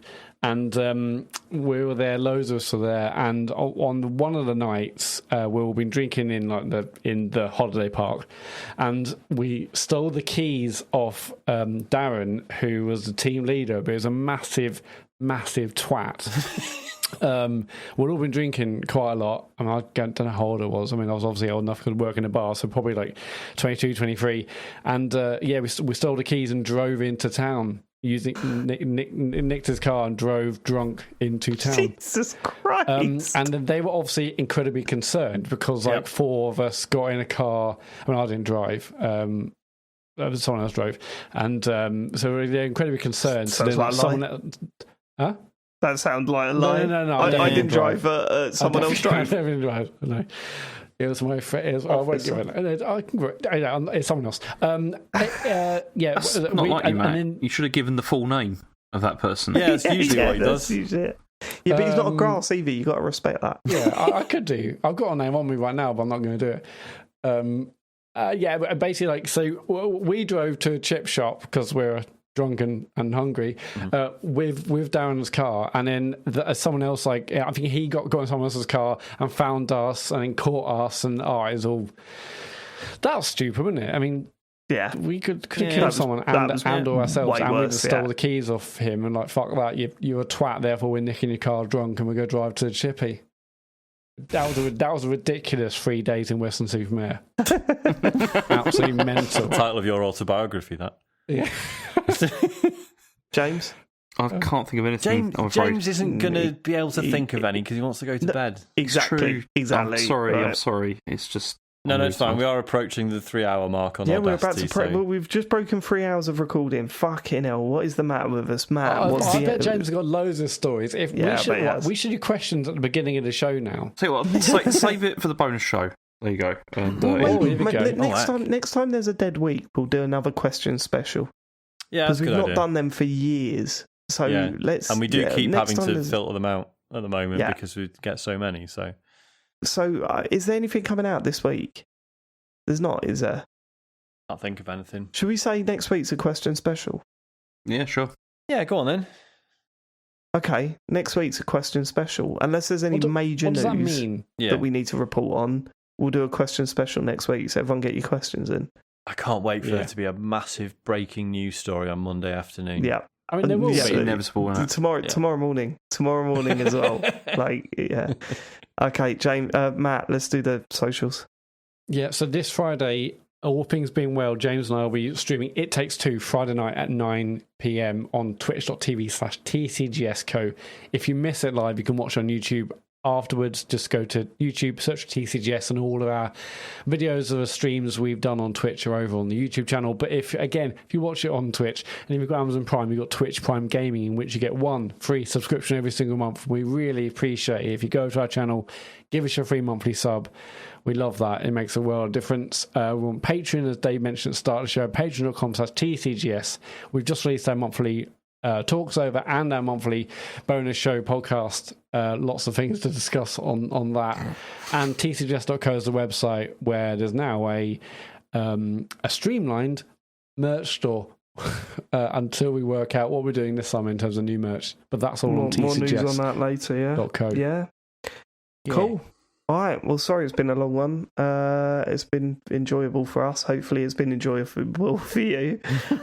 Thanks for living it, and we will catch you next week. Goodbye, everyone. Goodbye. All right. Bye.